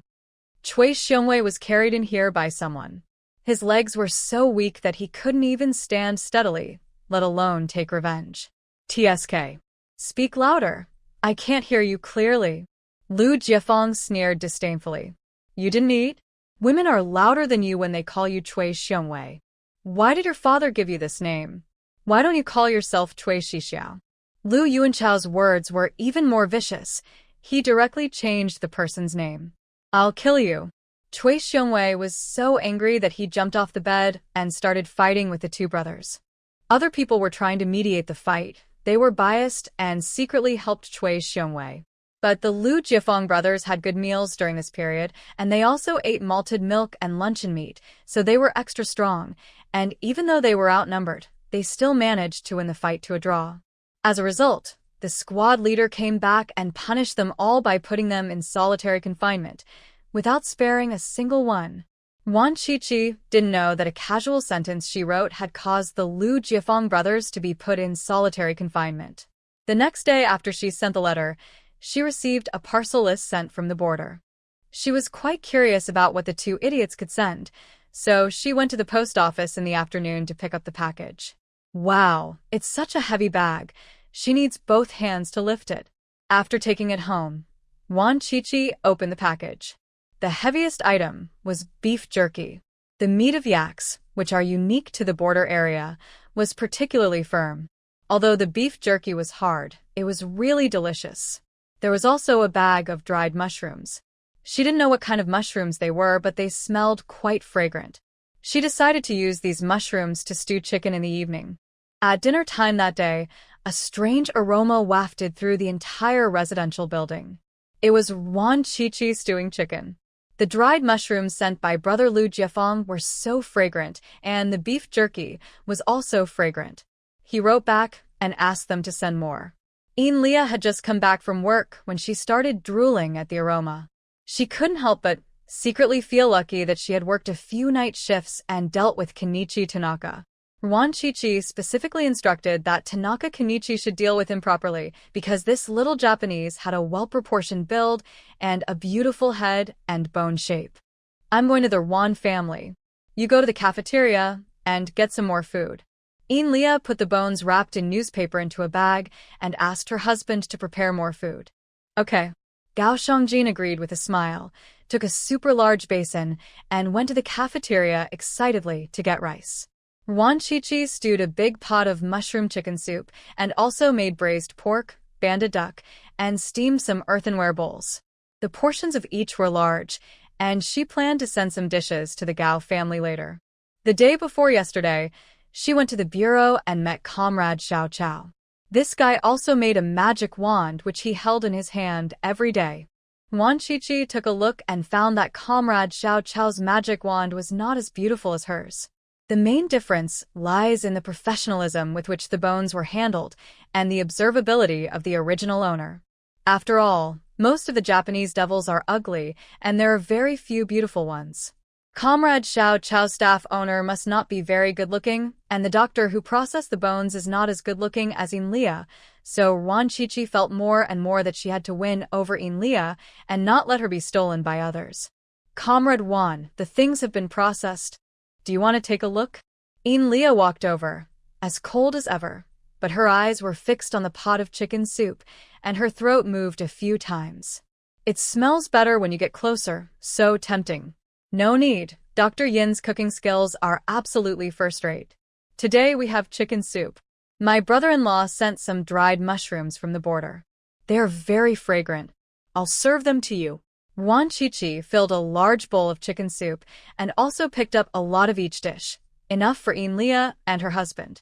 She also generously gave some beef jerky. She has always been generous and not stingy towards people who share the same ideals as her. This is yak jerky. It's hard but delicious. My brother-in-law sent it from the border. Leah's eyes lit up. She bit off a piece of dried meat and chewed it carefully. As expected, she tasted the unique flavor. Her eyes lit up even brighter. It's delicious. Can you ask your brother-in-law to buy some for me? I'll pay for it. She doesn't eat it for free, she pays for it. Of course, I'll tell you the price after I ask. Wan Qiqi agreed readily. She didn't have enough to eat anyway. The Liu Jiefeng brothers were easy to please. They could be coaxed into submission with just a little bit of benefit. They were exactly like old man Liu. She now doubts that when Liu Dixing was young, he should not be much stronger than the Liu Jiefeng brothers. Otherwise, how could he be so bewitched by Lin Manyun's not-so-clever methods? There's a new little devil here. He's pretty, just as pretty as this one. I'll send him to you after I've dealt with him. Leah mentioned the new Japanese soldier, who had arrived recently. His head shape and bone shape were very standard. He was sent by someone from above and was specifically asked to be dealt with. As soon as she heard it, she knew it was what Wan Qiqi wanted. Okay, take your time, don't rush. Wan Qiqi was smiling and in a very good mood. Now that she had 2 sets of spines, she could make bone whips in the evening. Leah was also in a good mood. She placed the dishes on the tray and held it steadily, with the bag of beef jerky still hanging on her arm. Although she looked thin, she was very strong. When she got home, the soup was not spilled at all. Gao Shongjin had already brought back a large bowl of rice. When he smelled the aroma of the chicken soup, his eyes lit up. He took the dish attentively, moved a chair for his wife, served the rice, and served her very attentively. He has a good life now, thanks to his wife. Now he finally understands Liu Yi. It really feels good to live off someone. Liu Yi hasn't come back today. He is in Group A's old nest. The contact point is a gray hotel called Guoguang Hotel. There is a secret passage in the hotel leading to Group A's office. Liu Yi was called over by Director Mu because he had not submitted his last mission report in Jiangcheng, but Zheng Ji had already submitted his. Zheng Ji has already written it. Why should I write it too? Liu Yi was very impatient. He hated writing reports the most. He had already finished his work, but why was he still writing a report? What a waste of time. What's his is his, and what's yours is yours. That's the Bureau's rule. Director Mu patiently explained the situation to him. Broken rules must be corrected. I spend all day writing reports but not getting much done. Liu Yi retorted unhappily, but still took paper and pen from Director Mu's desk and started writing the report. On a certain day of a certain month of a certain year, Comrade Xuanwu and I went to Jiangqing to carry out the task of searching for chemical drugs. After our efforts to inquire, we went to a deserted mountain forest and found that the drugs were hidden in a hidden cave. Comrade Xuanwu kept watch outside the cave while I went into the cave to explore. We found 35 boxes of drugs and bravely eliminated the 9 remaining Japanese devils. The mission was successfully completed. Liu Ye's report was concise and clear, and it was written in just 1 paragraph. Director Mu was not surprised and had long been accustomed to it, so she said nothing. After all, even if he said it, Liu Yi wouldn't listen, and instead made him angry to death. There's a girl from Group B? I heard she's very good? Liu Yi asked curiously. Pei Yuanxin has recruited a powerful person. He has an ace in his hand, and his special ability is unknown. He has only been here for less than a month, but he has successfully eliminated the Japanese who have been lurking for many years, and also captured many cadres who were corrupted by the Japanese. His ability is indeed very good. Director Mu deliberately exaggerated the situation a bit to arouse Liu Ye's desire to win. I also killed 9 Japanese devils. Liu Yi sneered, very unconvinced. You and Xuanwu killed it together, so you should split it in half. Director Mu corrected. From now on, I will carry out the mission alone. Liu Yi was unhappy. He could complete the task alone without a partner. No, I must be with Xuanwu. Director Mu flatly refused. He said that he could only feel at ease as long as Xuanwu was around. Otherwise this kid would go crazy and chop himself. Let's go together. I'll still crush Jiahua. Tell Group B that I'll definitely take first place. Jiahua? Forget it. Liu Yi held his breath. He must get the first place and must not lose to that delicate flower. As the number 1 in the Bureau, he receives a considerable bonus every year. Now that he has a family, he must earn this money. Okay, I'll pass it on for you. Director Mu was very happy because he liked healthy competition among his subordinates. What delicate flower. I'm a Tyrannosaurus Rex. I can scare him to death with just a sneeze. Liu Yi snorted proudly and went back to have dinner. Chi-Chi said there would be delicious food in the evening. Director Mu watched his disappearing back with a smile, sighed, and resigned herself to writing the report. Lu Yi completed every task excellently, but this report was written so badly that he had to rewrite it. Well, The third update is complete. The two of them will not recognize each other for the time being. It will take some time. We will continue tomorrow. Good night. In the evening, Wan Chi-Chi and Lu Yi enjoyed delicious chicken soup. The chicken was an ordinary chicken, but the mushrooms were definitely not ordinary. The soup was so delicious that it made their eyebrows fall off. I'll write to your brother and ask him to send some more beef jerky and mushrooms. They're delicious. The food over the border is pretty good, too. Wan Chi-Chi had never been to the border, but the food here was really good. The border is very friendly to animals and plants, but not to humans, and is not suitable for human habitation. Lu Yi poured the remaining dishes into a bowl, mixed them with rice, and ate them all. I'll go over there if I get a chance. Wan Chi-Chi did not give up. The border, where the Lu Jiafeng brothers stayed in their previous life, was a popular tourist destination. Many outdoor travelers would check in there, and the photos taken were indeed beautiful. Maybe there will be missions to the border in the future. Soon it was mid-June, the temperature was even higher, and people only needed to wear a shirt when going out. Wan Chi-Chi paid back the remaining debts, a total of more than 100,000 yuan. Director Lin was also very trustworthy and paid her the 3,000 yuan bonus in full, and also made her a regular employee. Wan Chi-Chi took out half and gave it to Manzai. Chi-Chi, are they all mine? Manzai asked happily. Yes, we'll each take half, and you give the money to Mom. Wan Chi-Chi instructed. Okay, buy new clothes for Mom, buy bread for Dad, buy bones for Mama, buy cake for Chi-Chi, and buy candy for Ye. Manzai carefully put the money into his school bag and even made plans on how to spend it. Why don't you buy yourself something? Wan Chi-Chi was very touched. She didn't expect that Manzai had even included her. Manzai doesn't need it. Manzai shook his head. He had clothes to wear, he was not hungry, and he didn't need to spend money. I'll buy it for you. Wan Chi-Chi sniffed and was so moved that her nose started to run. Manzai's hand with a smile. You can have one more cup today. Drink it quickly. Thank you, Chi-Chi. Manzai took a big sip and was very happy. After drinking half of the milk tea, he suddenly said very seriously, Manzai is so happy now. You'll be happier in the future. Wan Chi-Chi promised with a smile. As long as she is in this time and space, she will definitely make Manzai live happily. After drinking the milk tea, Wan Chi-Chi sent Manzai home and talked about the money. Manzai has been accompanying me to collect debts these days. He is very capable and has helped me a lot. Without Manzai, the debt collection would not have been so smooth. We split the bonus the factory gave me in half. Manzai said he wanted to buy new clothes for Mom, bread for Dad, and also buy things for me, Lu Yi, and Mama Zhang.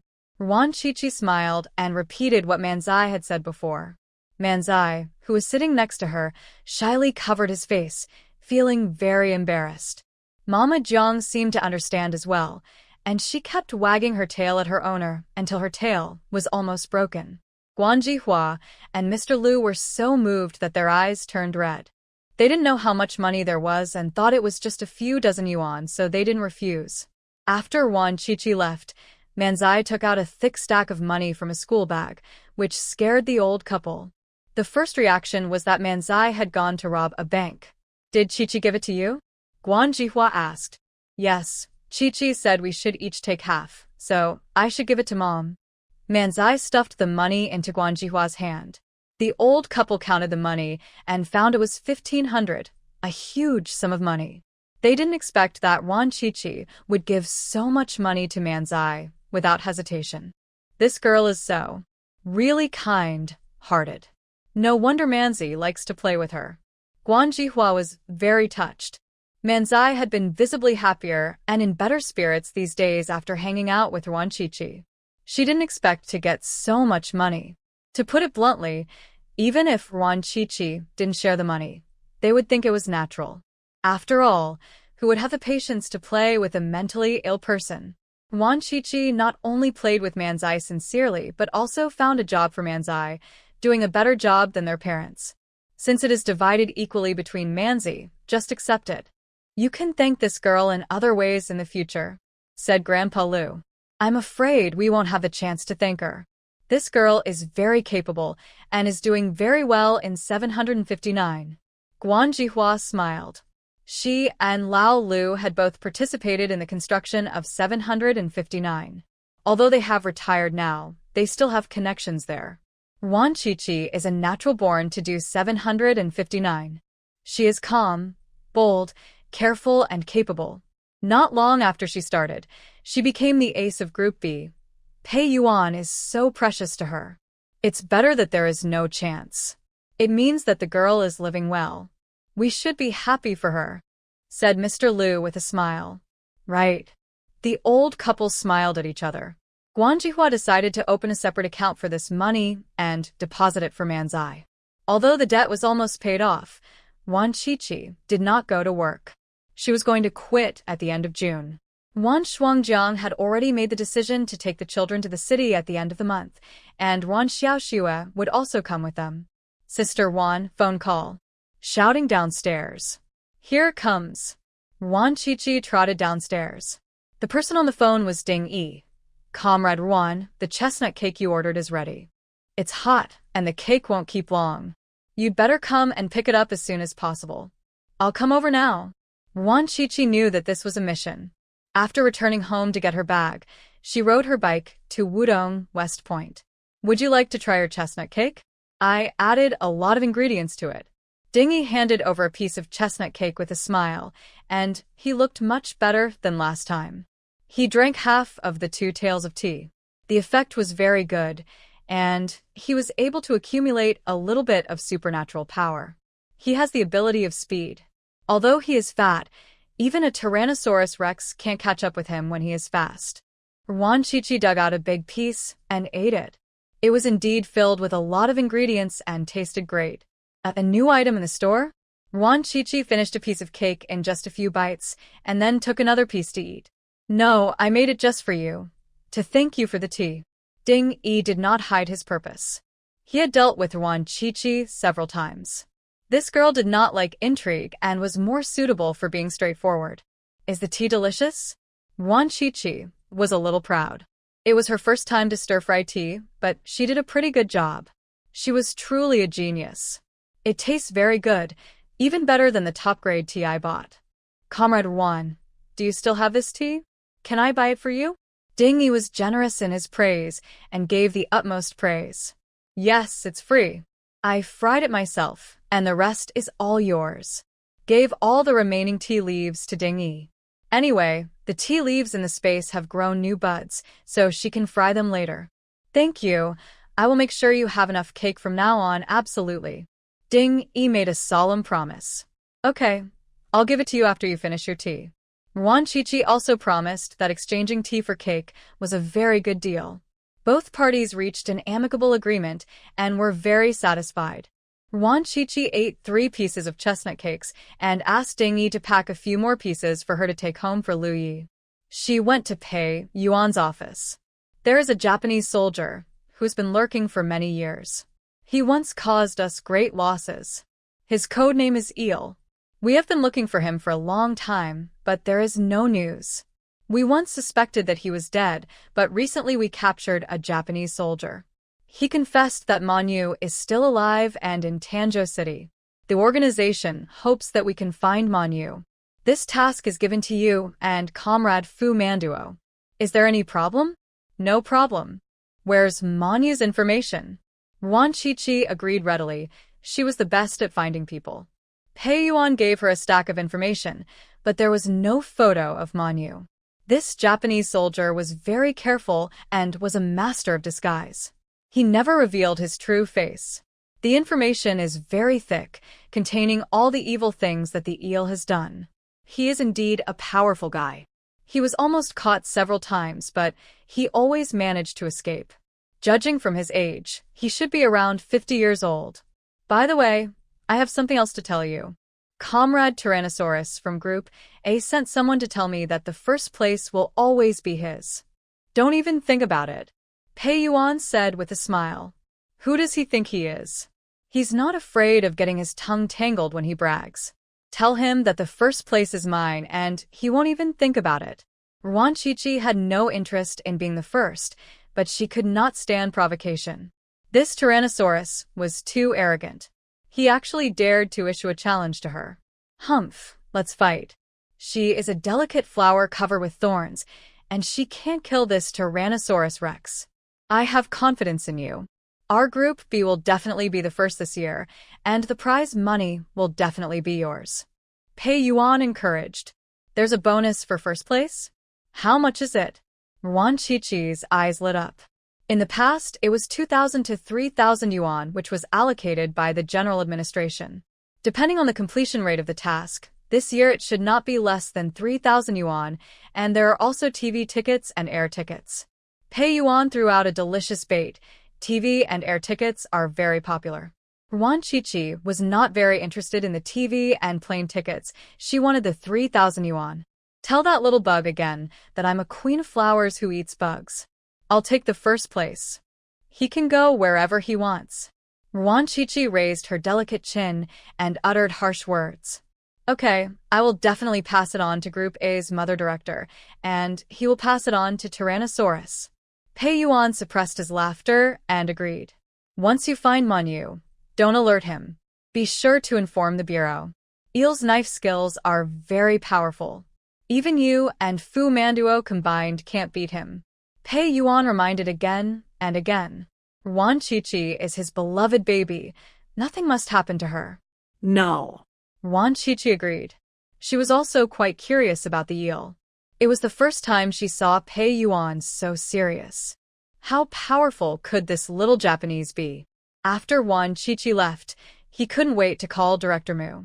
Comrade Lao Mu, I have something to tell you. I'm so sorry. Comrade Jiaohua from our group has a bad temper. She asked me to pass a message to Comrade Baolong. The original words were as follows. Pei Yuan imitated Ruan Chichi's tone perfectly, especially when he said little bug. He even slowed down his speech. This Jiaohua is too arrogant. Although he is a bit more capable, Tyrannosaurus is still his senior. Xiao Pei, you are not qualified as a leader. You have not done a good job in ideological work for your subordinates. Director Mu was not happy to hear this, because Tyrannosaurus was his right-hand man, and Jiaohua looked down on Tyrannosaurus, which meant she looked down on him. I can't help it. Jiaohua is too powerful. My dear, she can't catch up. Comrade Mother, you can definitely understand my feelings. After all, Tyrannosaurus used to have this temper. Pei Yuan finally got back the frustration he had felt back then. He had to listen to Director Mu showing off every year, and he had no choice but to listen. It made him feel so frustrated. Things change, and this year it's my mother's turn to feel upset. The two leaders fought openly and secretly, and the fight between Tyrannosaurus and Jiaohua also officially began. Especially when Lu Yi learned that Jiaohua actually called him a little bug. He was so angry that he almost used his supernatural powers to find out Jiaohua's address and go to her house to teach this guy a lesson. But he still restrained himself, because the Bureau had regulations that prohibited using supernatural powers on colleagues. Stimulated, Lu Yi changed his previous lazy attitude and took the initiative to ask Director Mu for tasks, asking for 3 at a time. As a result, he was extremely busy in June and often did not go home for several days. Why are there no troops left? Are you being sent alone to carry out the mission? Ruan Chichi was a little resentful. He was away from home for most of the month. They had only been married for 3 months, and she was going to be alone in an empty house? Don't mention it. Here comes an arrogant guy who threatens to challenge me. Humph. I have to teach him a lesson. Lu Yi didn't elaborate. He rarely talked about work at home. How dare you look down on you? Give him a lesson and teach him a lesson. Ruan Chichi was also angry. Looking down on her man meant looking down on her. Don't worry, I will definitely make him regret saying those crazy words. Lu Yi snorted. In this world, only Chichi could suppress him. No one else could. Soon, Ruan Chichi no longer felt resentful because she also started to get busy. Originally, she thought it would be easy to find Manyu. After all, she had all the trees in the city to help her, especially the camphor trees and ginkgo trees. Because of the old ginkgo and old camphor trees, communication was particularly smooth, and she was able to find out a lot of information. However, according to the information given by Pei Yuan, she asked the ginkgo and camphor trees in the city to investigate, and did find out a few suspicious people, but when she and Manzi went to test them, none of them was Manyu. Ruan Chichi was somewhat suspicious that Pei Yuan had received false news and that Manyu was either dead or not in Tanzhou City. Impossible. The news is absolutely reliable. Manyu is in Tanzhou City. Pei Yuan's tone was very confident. The Japanese soldier, who confessed, was interrogated by Tyrannosaurus himself. The information obtained from Tyrannosaurus' interrogation was never wrong, because no one could stand his interrogation method. They just wanted to die quickly and would not make false confessions. Tyrannosaurus can't be wrong when interrogating people.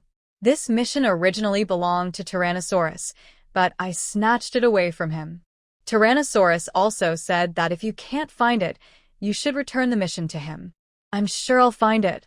Ruan Chichi knew that Pei Yuan was trying to provoke her, but she just couldn't stand it. Even if this fish had burrowed into the bottom of the sea, she would find it out. And that Tyrannosaurus Rex, it's a pity that 759 didn't allow her colleagues to investigate. Otherwise, she would definitely go and teach this guy a lesson. Ruan Chichi was not in a hurry to look for Manyu. She felt as if she had walked into a misunderstanding, like a maze, going around in circles and wasting time. Why not take a few days off first? Maybe we'll make some new discoveries. Just like when she was doing math problems before, she tried several solutions but none of them worked, so she went out for a walk. When she came back, it suddenly became clear to her, and she solved the problem right away. Besides, Ruan Shuangjiang and Ruan Xiaoxue are coming, so she has to go home to receive them. Ruan Chichi cleaned up the dining room, partitioned off half of it, and put 2 beds in it, just enough for 2 adults and 2 children to sleep. Nguyen's Bay. Ruan Shuangjiang had already packed her luggage. Her second sister said on the phone that she only needed to bring a few sets of clothes to change, and she could buy whatever she needed after entering the city. But she still packed several large bags. Her second sister's money was not blown by the wind, so she could save a little bit. Mom, can we really go to school in the city? Ruan Yen still couldn't believe it. It was like a dream. She was worried that she would suddenly wake up and return to her previous life. Every time she asked her aunt if it was true, her aunt would take her to see the graves of her grandparents and father. The tombstones were still new, and the cemetery was desolate and overgrown with grass. Seeing the grave, Ruan Yen felt relieved. All the members of the Li family were dead and would never bully them again. But after all, they are children, and they will start to worry after a while. After all, their life now is too happy, so happy that it doesn't seem real. It's true. Your second aunt found a job for Mom. From now on, we can all eat state-funded food. You and your sister can go to school in the city and don't have to go back to the countryside. Ruan Shuangjiang actually felt like she was dreaming. In less than half a year, her life had changed dramatically. The second sister married a military officer, and the youngest sister is about to become a glorious female soldier. She is now on the government payroll, a life she never dared to dream of before, but now it has all come true. This is all the blessing brought by my second sister. Sister, it's time to go into the mountains. Ruan Xiaoxue walked in. She had prepared some side dishes and some wine, all of which were her parents' favorite dishes when they were alive. I have to tell my parents before I leave, because I won't come back often in the future. Ruan Shuangjiang felt a little emotional. She had no regrets about leaving Ruanjiawan, but she was most reluctant to leave her father Ruan. Her mother had faded a lot in her heart. After all, she had passed away for so many years. Fortunately, Tanzhou City is not far from Ruanjia Bay, so she can find time to come back and visit her parents later. The family walked towards the back mountain and met many villagers on the way. The team leader was also there. They were all working in the fields. Frost, light snow, are you going to the mountain? The captain asked enthusiastically. Well, my eldest sister is going to the city to work and is saying goodbye to my parents. Wan Xiaoxue said loudly. The eldest sister's job is now settled, and she can finally show off to the villagers and make those who look down on her sisters jealous to death. The air suddenly became quiet, and everyone's expressions froze as if they had pressed the stop button. Ouch. The captain's hand fell down and hit his own foot, causing him to cry in pain.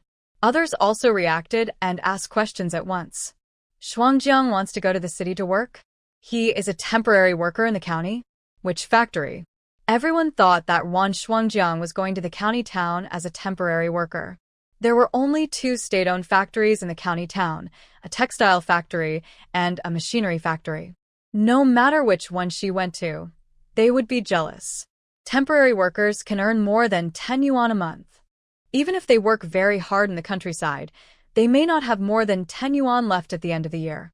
Temporary workers are also very popular, and you need connections to get a job. It's Tanzhou City. My second sister's job was transferred to my eldest sister, and she's now a full-time employee at the winery.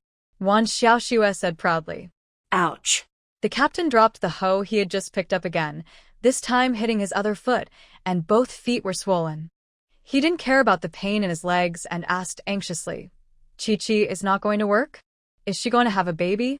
My second sister performed so well that she was recommended to go to the Workers', Peasants' and Soldiers' University. Wan Xiaoxue's answer shocked everyone again. Everyone was shocked once, twice, and 3 times, but they had become numb and their jealousy faded. This Wan Chi-Chi is like a blessed being. Good things keep coming to her. They're so jealous. There is also Wan Shuangjiang, a divorced old woman with 2 burdens, who actually eats the government food in Tanzhou City. To put it bluntly, Wan Shuangjiang is not ugly, not old, and eats the government food, so it will be no problem for her to find a younger man. It really was true what that crazy woman Wan Chi-Chi said. Wan Guoming's family is getting more and more unlucky, and now they have turned into ashes, while the lives of their sisters are getting better and better, and they all eat government food. No, there is another Wan Xiaoxue. Villagers felt a little relieved. At least there was someone like them. Xiaoxue, will you be alone in the village from now on? Asked the team leader. I will sign up for conscription in the second half of the year. Wan Xiaoxue said with great pride. Her biggest wish was to become a glorious female soldier, and it finally came true. The villagers were finally heartbroken. Wan Chi-Chi's husband was the deputy regiment commander, and it was a foregone conclusion that Wan Xiaoxue would join the army. Congratulations to you. The team leader said the congratulations against his will. He was almost jealous to death. Darn it, the 3 crazy women in the Wan family were all eating public food, but he was still just a small team leader who had to work in the fields in the wind and rain every day and couldn't even afford to buy meat. 20 years in the East. 20 years in the West. The captain suddenly thought of this sentence. It has not even been 20 years yet. When Wan Xiaoxue's father was alive, the family conditions were very good. It was only in the 2 years since Ruan's father passed away that the family became a little tight. Unexpectedly, after this girl Wan Chi-Chi went crazy, her luck became better and better. Could it be that going crazy could really bring good luck? The team leader couldn't help but think deeply, and felt eager to do something. He had to go to the commune for a meeting in the afternoon, otherwise, would he also go crazy? The Wan Shuangjiang sisters went up the mountain under the envious gazes of everyone. It had rained yesterday, and the mountain road was very slippery. If they were not careful, they would fall, so they had to walk slowly. You shouldn't tell anyone about your military service. It's easy to get jealous. After I move to the city, you'll live alone. You have to keep a low profile on everything. Wan Shuangjiang whispered to her that her younger sister was a beautiful girl, living alone in the countryside, and she was really worried about her. We were low-key enough before, but we were still bullied. Humph, I won't swallow my anger in the future. I will do whatever I want. At worst, I will fight to the death. As Wan Xiaoxue spoke, she used a hatchet to cut the thatch on the roadside. The thatch in June grew very tall, and the leaves were like scimitars, very sharp, and could easily cut the skin. Thatch, blades like knives, yes, fight with all your strength. Wan Nian responded loudly, and was also using a sickle to cut the thatch. She had been eating well these days and had grown a lot taller and gained more strength. She is now Ruan Xiaoshue's little follower. She is brave, has a strong personality, and is not afraid of fighting. All the older children in the village are afraid of her. Ice Life responded in a baby voice. So good. Ruan Xiaoxue gently pinched the two girls' faces and spoke in a praising tone. Ruan Shuangjiang was amused by them and stopped trying to persuade them. She had been reflecting on this these days. Perhaps the ideas she had been taught since she was a child were not right. Women did not have to be virtuous and endure hardships. Living happily and freely like her second sister would make them happier. She'll have to change in the future and set a good example for her two daughters. Ruan's father and mother were buried together. The cemetery was clean and tidy. Ruan Xiaoxue often went up the mountain to clean it. She and Ruan Shuangjiang put down their baskets, pulled out the newly grown grass, placed the side dishes in front of the tomb one by one, poured wine, and lit incense and candles. Although feudal superstition is not allowed nowadays, people in the village still worship their ancestors. Everyone knows it, and no one will report it. Dad, Mom, my second sister is very capable now. She is the pillar of the family. She also found a very good son-in-law who is an officer and is now the deputy commander of a regiment. My second sister will go to college soon. She also found a job for me in a state-owned factory. My youngest sister will also join the army in the second half of the year.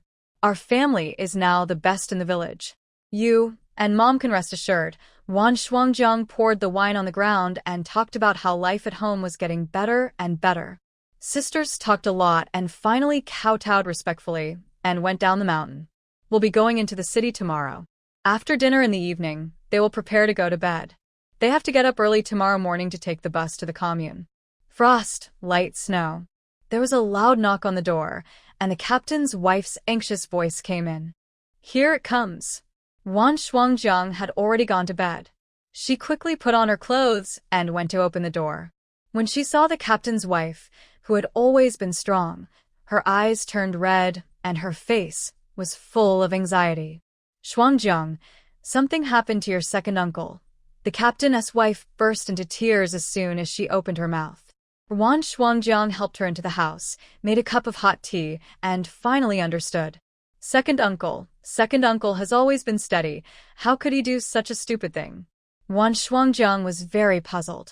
The team leader, who had always been timid and fearful, was so bold as to tease the commune secretary. In the afternoon, he went to the commune for a meeting. After the meeting, the team leader took the initiative to find the secretary to report on his work.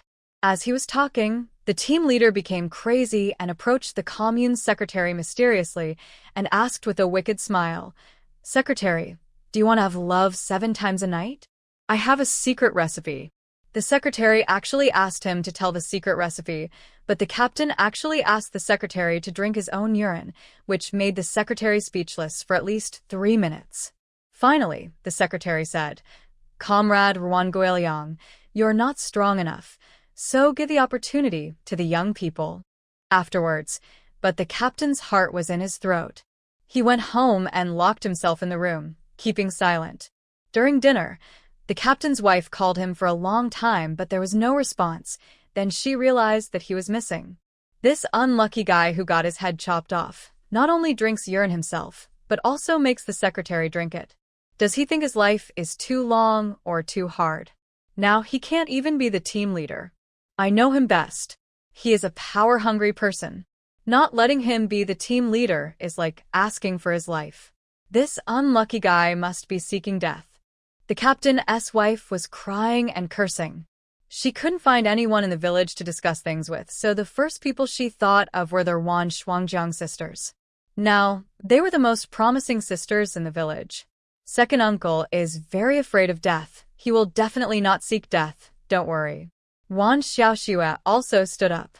She was very disgusted with the team leader, who was so stupid that it didn't matter that he drank his own urine, but he also went to the secretary and acted crazy.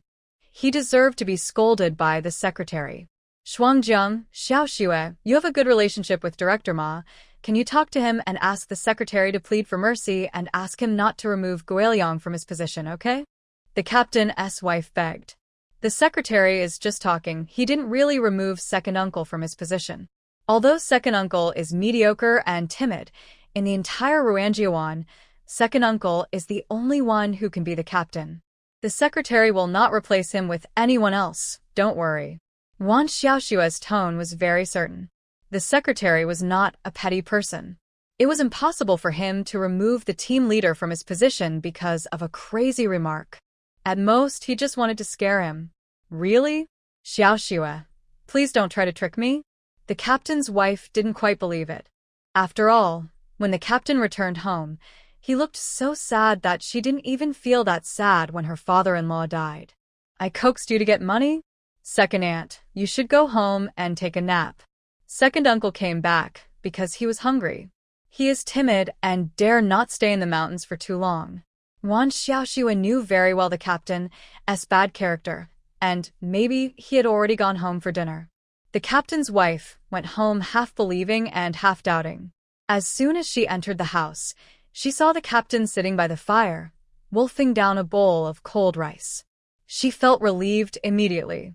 Xiaoshua said that you will have no problem with your small position, just keep calm. Did she really say that? The captain's eyes lit up and his mind was working rapidly. Wan Xiaoshua and Director Ma had a good relationship, so maybe this was what Director Ma meant. Darn it, he had worried for nothing all night. I lied to you and you got paid? Brush your teeth after dinner. I'm warning you, if you drink urine again, I'll feed you shoot. It's not enough for you to drink the annoy of a stupid pig, but you went to the secretary and talked nonsense.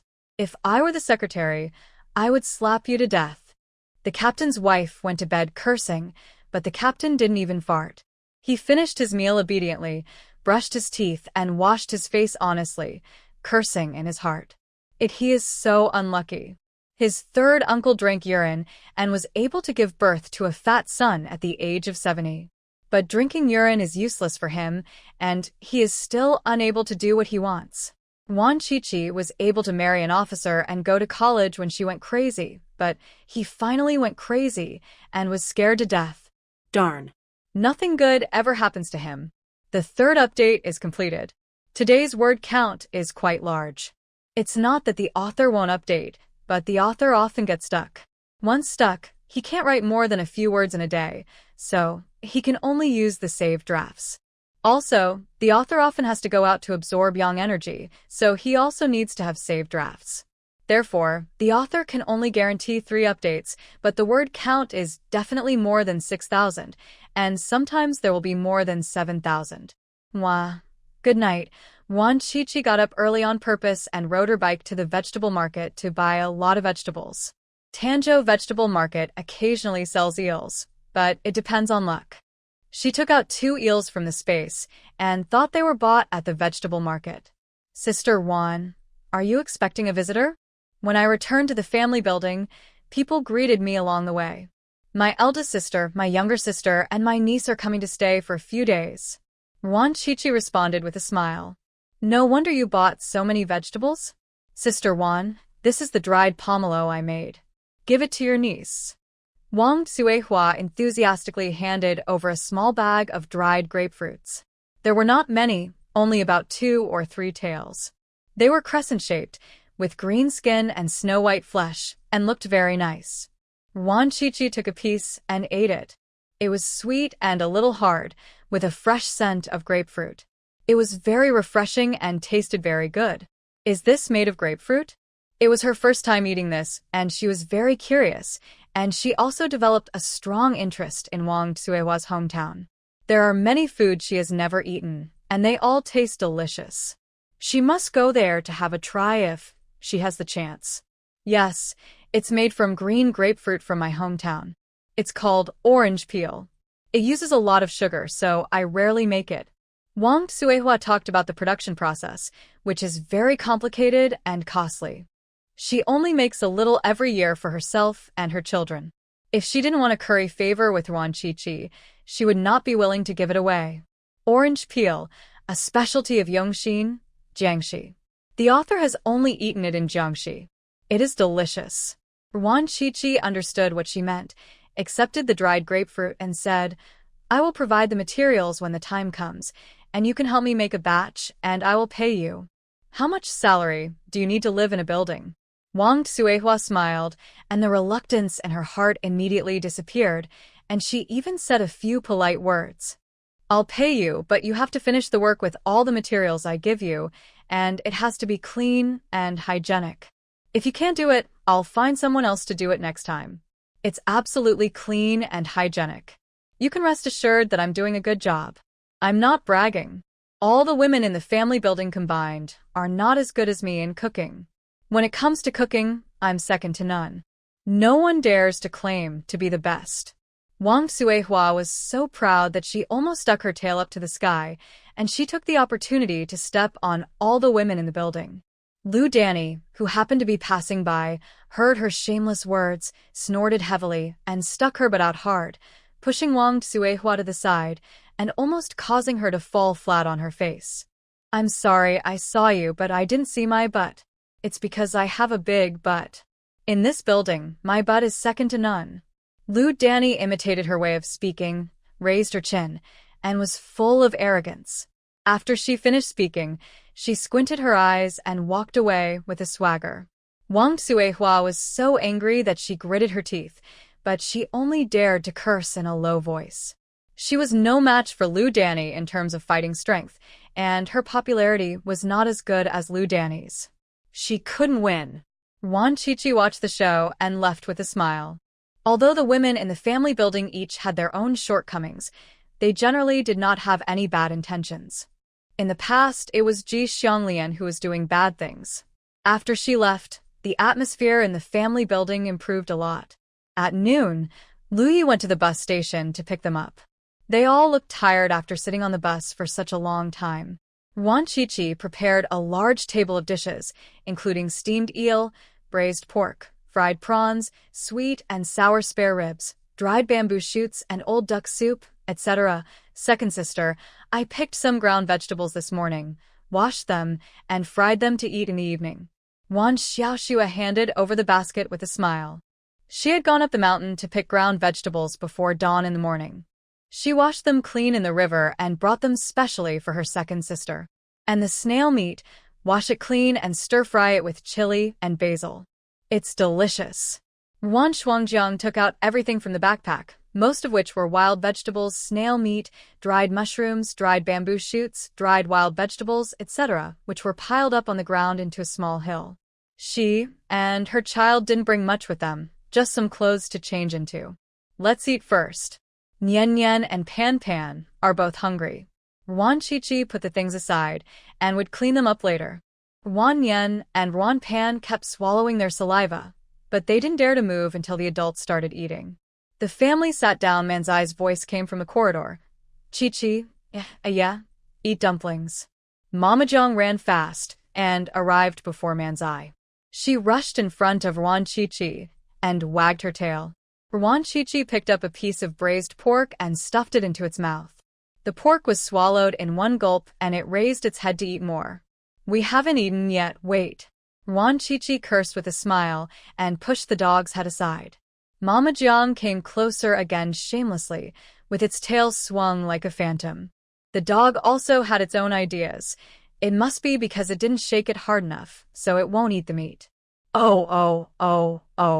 It needs to shake it harder, so it can have more meat to eat. Wan Qiqi was so annoyed that she didn't know whether to laugh or cry. She had to get a basin and mix a large bowl of rice with the broth for it and put some of each dish in it, even the green vegetables that Mama Jiang hated. Eating a combination of meat and vegetables is good for your health. Eat it. She brought the meal to the door and let Mama Jiang eat by herself. Manzai also arrived, holding a large bowl of dumplings. He stood at the door and didn't dare to come in. He had never met the Wan Shuangjiang sisters and felt a little restrained. Qiqi, yeah, eat dumplings. Manzai said in a low voice, trying to shrink his tall body as much as possible for fear of attracting other people's dislike. They are my sister and my niece, they are my family, don't be afraid, Manzai. Today we have your favorite sweet and sour pork ribs and prawns. Do you want to eat together? Wan Qiqi walked over and pulled him into the house, and Lu Yi also went over to comfort him. Manzai then came in hesitantly, looked timidly at Wan Shuangjiang and Wan Xiaoxue, and finally chose to sit next to little Wan Yan. "Hello, uncle." Wan Yan called out politely. "Call me daddy." Manzai suddenly perked up and corrected her. "My father is dead, and you are my uncle." Wan Yan corrected him seriously. She felt that this uncle was not very smart. Wan Shuangjiang didn't care. Manzai was different from normal people, and she could tell it at a glance, so her words couldn't be taken seriously. Manzai and the sisters Wan Yan got along very well and made an appointment to play the statue game after dinner. In just a few minutes, Manzai became very active with them. "The fish is delicious." Ruan pan likes to eat steamed eel. "The meat is tender, boneless, and very fresh." She ate a big piece and wanted to eat more. Manzai also liked to eat it. He picked up a piece of eel for Wan Pan, picked up a piece for Wan Yen, and picked up a piece for himself. He said to them, "It's called eel. It can be a father or a mother. It's amazing. Aren't there male and female ones?" Wan Yen didn't quite understand.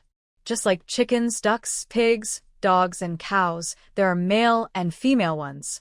Fish are also divided into male and female. Female fish have eggs, but male fish don't. Why is this fish neither male nor female?" "Because they're awesome." Manzai couldn't explain it clearly.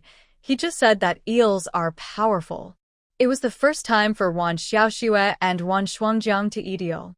They had never even heard of it before. They were so surprised. Wan Shuangjiang smiled and asked, "Is it the same as yellow eel?"